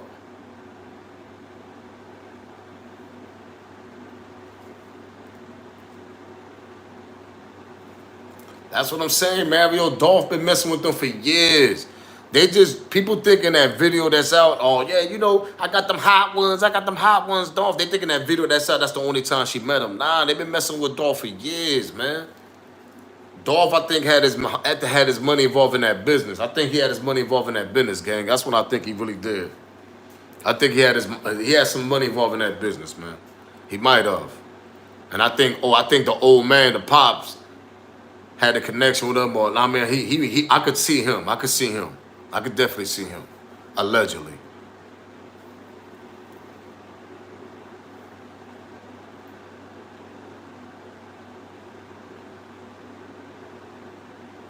He said them cookies sold in jail schools, them folks got ties in big business. Yeah, that's a fact. Nah, that's a fact. If you get some cookies sold up in jail and all that shit, I mean, you know, you got some ties. Because you involved in politics. That's politics. Well, let's get to that part. That's politics. Anything involved in the jail system, gang, that's politics, man. If you got any type of business involved going in jail systems, school systems, that's politics. You know how many people got independent cookies out here that they just sell them in corner stores, or, you know, stuff like that, Walmart or stuff like that. You know, Walmart, that's corporate. So now you in the corporate world a little bit. But when you start selling stuff like in schools, especially prison systems, that's politics, man. You're gonna have some type of connection, some type of politics, somebody downtown as a counselor. Somebody down there you're gonna be connected with. It could be a small one that's upcoming somebody. Because you got shit going in the jail system. That's all money, man. That's politics.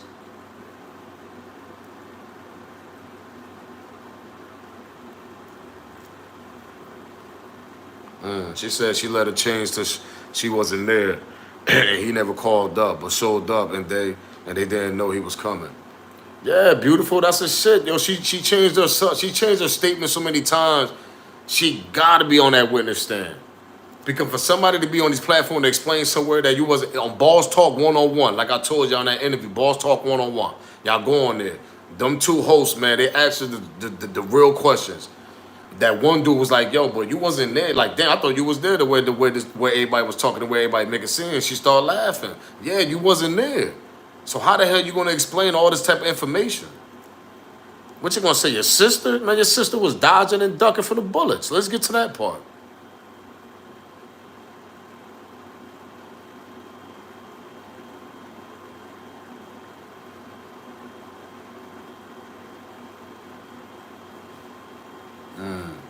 Mario saying them elderlies had to sit down at the restaurant. Mario, you going D, you putting the LDs involved. You like, man, listen, ain't nah, bro. Them LDs involved, bro. Grannies and everything. Let's get to that. You saying grandma had her hands on that 40 stacks and more? Let's get to that part, huh? Mario saying grandma had her hands on that 40 stacks and more. Mario ain't playing, man. He said, nah, man. He said mama got her hands on them stacks.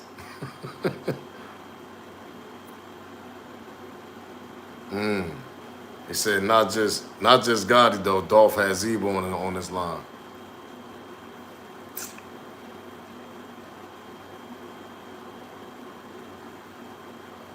She said, nah, mom said Dolph called before they opened. She talked to him. She later said she wasn't there and he didn't call. That's what I believe. If you go to the other live, beautiful, I think you was on that live. And I was like, yo, listen, there's no way that man ain't go there. He ain't call before he ordered them cookies, yo. Nigga, he want them shits hot. Nigga, like she said, you like them hot, right? Yeah, he like to pre-order them shits. Them shits be ready right when he pull up. Right out that oven. Boom, them shits popped in ready, huh, Dolph? And that nigga was getting, come on, man. Like, come on, man.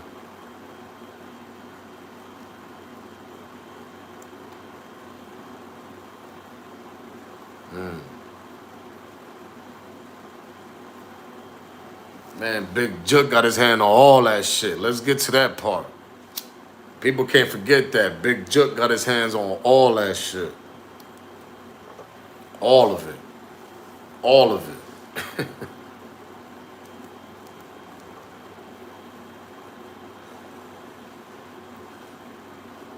Be on here about 10 more minutes with the gang, man. Appreciate the love, gang. Y'all already know the vibes, man. Appreciate that Dolph love, man, because somebody got to talk about it. Let's get to that part. And I see other platforms bringing it up now. Y'all ain't peeping that. Other platforms, bigger platforms bringing it up. But I'm coming for y'all niggas, though. I'm coming. Me and the Smoke Gang, we coming. We climbing up there, man. We climbing up there, man. My Smoke Gang vibing with me. They blowing their CBDs down, drinking their yak. They know the vibes.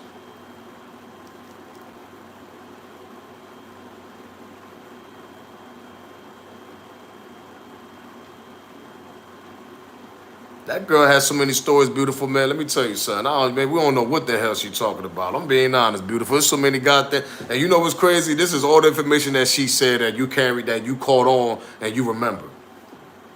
My thing is, why you drag yourself into this situation? I'm telling you, man, this shit is a play. She definitely involved with this play. Cause it's like, yo, you got a guilty conscience. You couldn't hold that shit no more. So like I said in my old life, she got to talk about it. But when she talk about it, she pushed herself away from the situation. Y'all get what I'm saying? Make her seem like she wasn't there when she wasn't there because it was a play. So that's her biggest thing. I wasn't there, so what the hell is y'all talking about? But you drop so much details in what Dolph did. Dolph got a phone call. Dolph did this. This happened. It's like, yo, how the hell you know? I called my father. He had Dolph in his hand. Like, how the hell you know all this shit? Then you switch the story. No, my father wasn't. I'm like, yo, come on, man. Number one, you supposed to even be talking about this shit because you wasn't even there. So why the fuck you even talking about it? Let's get to that part. Let your sister or somebody talk about an employee that was there. We ain't hearing none of them talk. Come on, man. Guilty conscience. That's a fact. When people got guilty conscience, they got to talk to somebody. Let's get to that. Her problem was she was thinking like, you know what? I can't hold it. But when I talk about it, since I wasn't there, I could get it all. So I'm a cloud chaser and promote my motherfucking brand. And that's exactly what she did. She promoted her brand bigger than what it was. Because everybody know her brand now. Everybody know that brand now. Everybody know that shop now. Because it's connected to the Dolph situation. Ain't that bugged out? So when you think of Dolph, you think of the brand. Duh. And she wondered why all of us asking her questions we want answers. Because when we think of Dolph, we think of that brand that's right behind him. That he got killed in. When we think of Nipsey, when we think of Nip, we don't think about all them stores that was in a lot. You ain't seen now one of them people come out their stores and like, hey, y'all, this and showing their stores and promoting. They ain't seen none of that.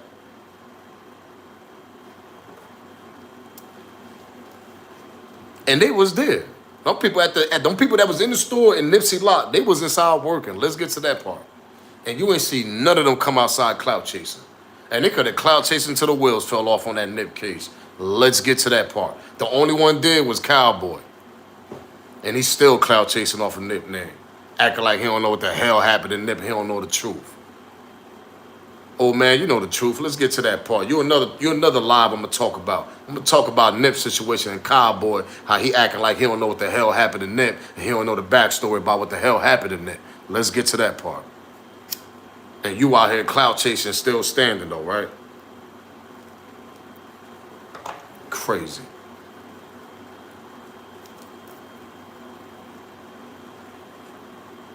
Thank you, Mario, man. That nigga was worth 100 mil. I just said that shit about an hour ago. We've been on here for a minute. Appreciate the love, too, for real.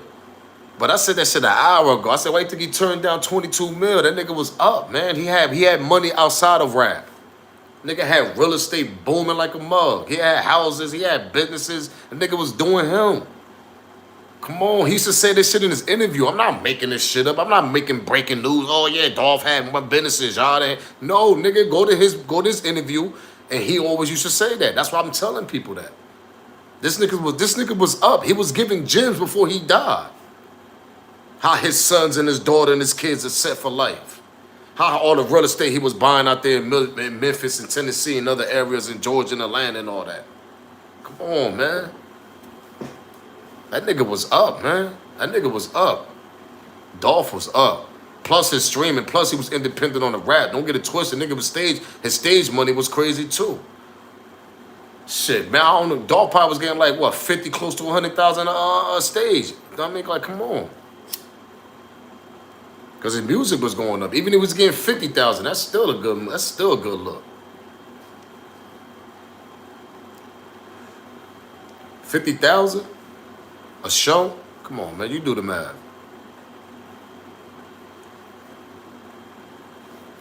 That's the thing.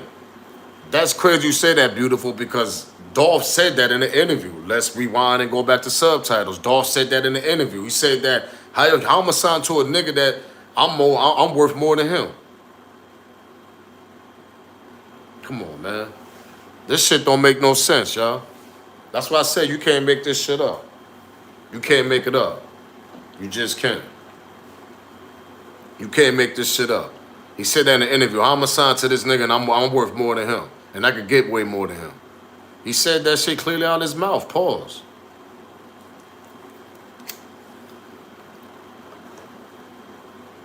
Man, when Dolph used to talk, Dolph was like Nipsey, man. When Nip used to talk, Nip used to tell us, if you go to all Nipsey interviews, and I still go back to Nipsey interviews to this day, gang.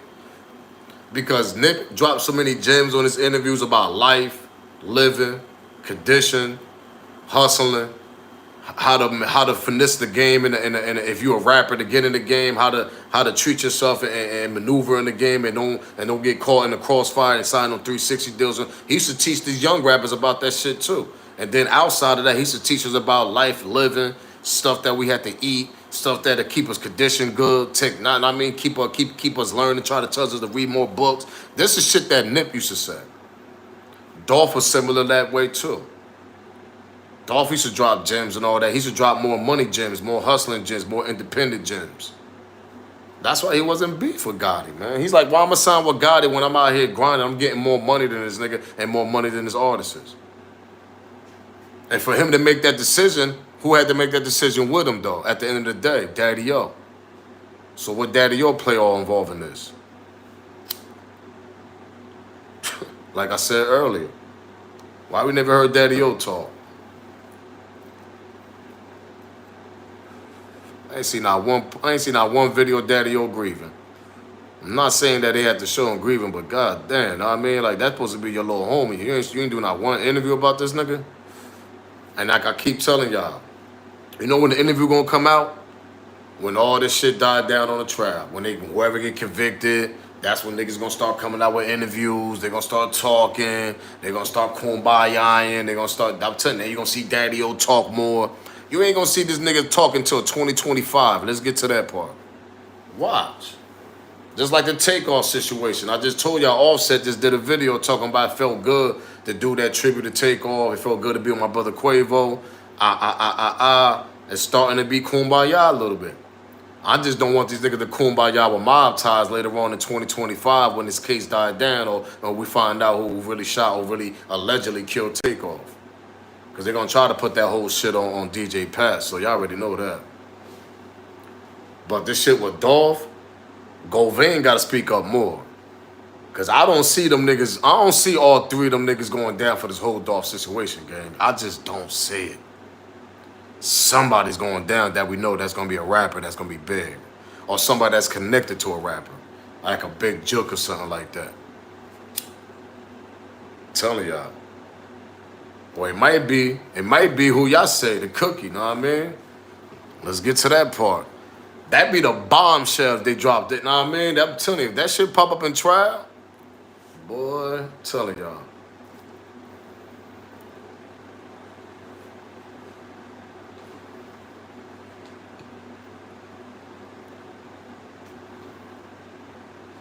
Dolph worth 100 mil, man. That's a fact. I've been telling people that shit, man.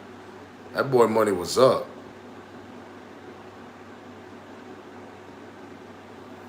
He tried to offer Dolph 22 mil. Man, let's get to that. Get out of here. Come on, man.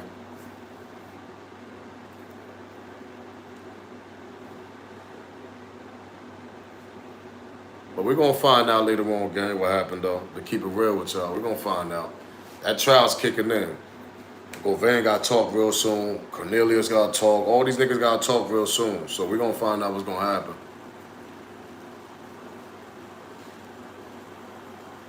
Yeah, that's what I say. People going to be surprised. We're going to find out. And I can't wait, to be honest. But like I told people, man, Govain definitely got his hands on this, beautiful. He definitely got his hands on this. But the only way Govain going on Big Juke, the only way Big Juke going to go down, the main key player is Govain. That's the main key player. If they don't get Govain to talk, them key players on top, they ain't coming down. The ones that allegedly put the master plan to this whole shit. Because I don't believe Govain put this master plan by himself. Nah, man. You know, he came up with the little bit of, picking out the niggas probably and all that shit, and probably came up with a little bit with Big Juke. A little bit probably, you know what I mean? Well, he probably was the one that walked in the cookie shop to see what's going on, see what days he come there, see what time he come there. Because I believe that's what happened.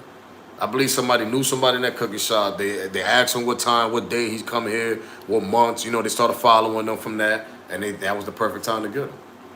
And what easier way than shoot the fucking glass that's not even bulletproof, and you ain't got to worry about nothing. He's a sitting duck. That shit ain't bulletproof. The fucking door probably was bulletproof, but not the damn glass probably. Crazy. But I'm up out of here, gang, man. I appreciate the love, man. Shout out to Beautiful, definitely. Anthony, what up, man? Yeah. When the envy turn to hate, that's a fact, man. That's what I'm telling you. They don't be trying to hear the truth. That shit that shit turn to hate, man. So people start, you know what I mean? Especially when you start, you know what I mean? You start putting two and two together. You start having your own opinions. You're like, man, that shit don't make no sense, man. Hold up, man. Let me speak. Let me say what I got to say on here. Because old girl, man, what she's saying don't make no sense. You wasn't there, but you coming up with all these suggestions that would happen. You coming with all these details that happened. But you wasn't there, though. But your sister, employees, they was all there, though, right? Nah, we ain't trying to hear that. They was dodging bullets once they heard that first shot, so they couldn't see the whole scenario. That shit was planned, man. Rest in peace of Dolph. He was a sitting duck in the place that had no bulletproof glass. That's the easiest hit you can hit somebody in. That's like you sitting in the car, nigga. The car ain't bulletproof, but the glass ain't bulletproof either. The whole car ain't bulletproof. Nigga run up on you, boom, shoot you in the car. That shit is over. It's an easy hit. So how you gonna run from three niggas that's running straight to the glass and directly where he's standing, hit and just spray the whole shit up? They ain't gotta worry about it. How they know the glass wasn't bulletproof? That's my question. I want y'all to wonder that too. How they know that glass wasn't bulletproof? Why they ain't go through the door and all that? His brother supposed to been standing by the door, right? His door. Come on, man. Shit all makes sense, man. Them niggas knew that whole they knew that whole facility. Let's get to that part. They knew what was bulletproof, what wasn't bulletproof. They knew what was buzzing in, what door didn't buzz in. They knew all that shit, man. They knew all that. Let's cut the shenanigans. They knew all that. There's no way in the world the nigga car is bulletproof, man. His car is bulletproof, man. His car is bulletproof. The one he pulled up in. They had to wait till that nigga get out that fucking car.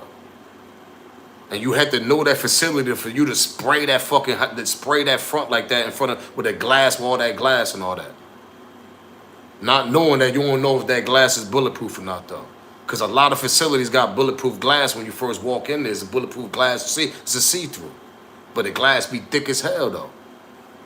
Come on, man. Everybody know that. And a lot of stores carry that because when you try to damage that shit and throw like chairs, heavy shit, through the glass and try to break in, they usually got thick-ass glass. Most of that shit be bulletproof. They can hold bullets, glass, chairs, bricks, all types of shit. Let's get to that part. I'm up out of here, though, gang. Go Van, the only listen to paperwork, but Jook is the only gonna take all the. Yeah, Jook gonna be the only one. Jook taking all that weight. He ain't gonna have no F choice, beautiful. Gotti ain't coming down there taking that weight. That's Jook. Jook taking that weight. He gonna have to end up doing. He gonna cop out to like 10 years. Watch what I tell you. Hey, beautiful. He gonna end up copping out if he get involved in this. He gonna take a plea deal, Jook. He gonna take like a 7, 8, 10-year deal, some bullshit. Watch. I'm telling you, watch.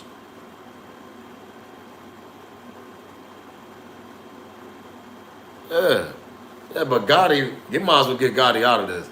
Gotti got top-notch lawyers, George lawyers. He ain't get involved in this shit. And before Gotti get called down, Jook, the one, he gonna take all the weight. That's his brother. His brother is the money. I gotta understand that these niggas old school. They think old school. So they not gonna let the money. They ain't gonna let the machine out the street. They gonna keep that machine in the street. Jook gonna take the weight. If it comes down to that, Jook gonna have to take that weight and go in, do his time. But what I'm telling y'all, Jook ain't gonna do that much time. Govain and I'm gonna do all the most time.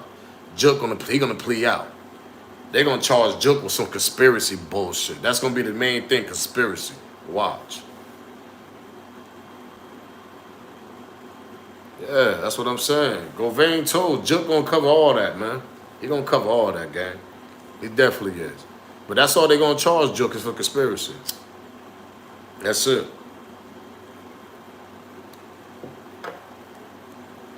That's all they're gonna charge Jook. Lock that CBDs up too before y'all go to bed up in here. Best Friday night. I appreciate the love. Y'all could have been anywhere, but y'all showed up in here. Appreciate that.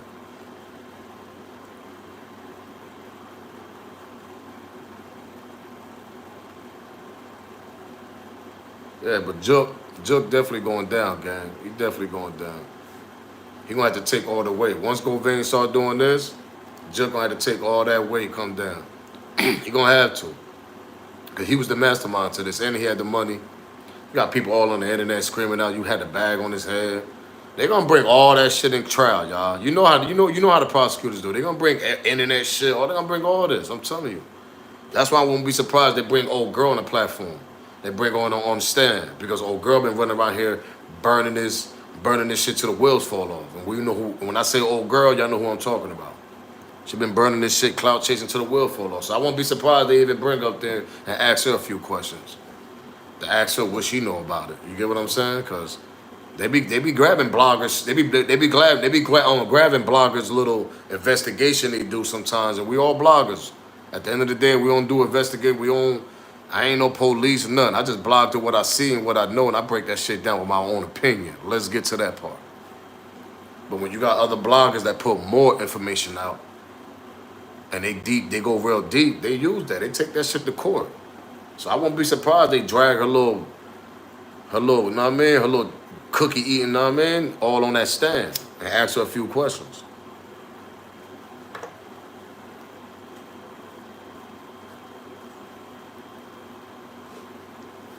Word up. Rest in peace, Dolph, man. Definitely, man.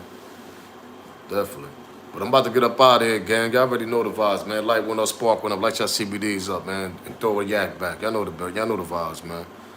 Definitely enjoy y'all night. I'm up out of here. Y'all could have been anywhere. I definitely appreciate that love. Y'all still here and show that love to me. So I appreciate that love, man. And shout out to Beautiful. You already know the vibes, Beautiful. You always jump on here showing that love. Appreciate that. Hey, yo, Mario, I appreciate them thoughts you got, nigga. Your thoughts is crazy, nigga. I appreciate that. That's the shit I be talking about, though. Speak your opinion. Drop them gems. You know what I mean? But I'm up out of here, gang, man. I appreciate the love, man. Make sure y'all smash that like, hit that subscribe and notification. Hit that notification. I'm definitely jump on them all and share this also. Y'all already know the vibes, man. It's your boy Smoke News TV, man. We're here with another one, though. Rest in peace to Flick, man. Young Dolph. I'm up out of here. Bang 'em.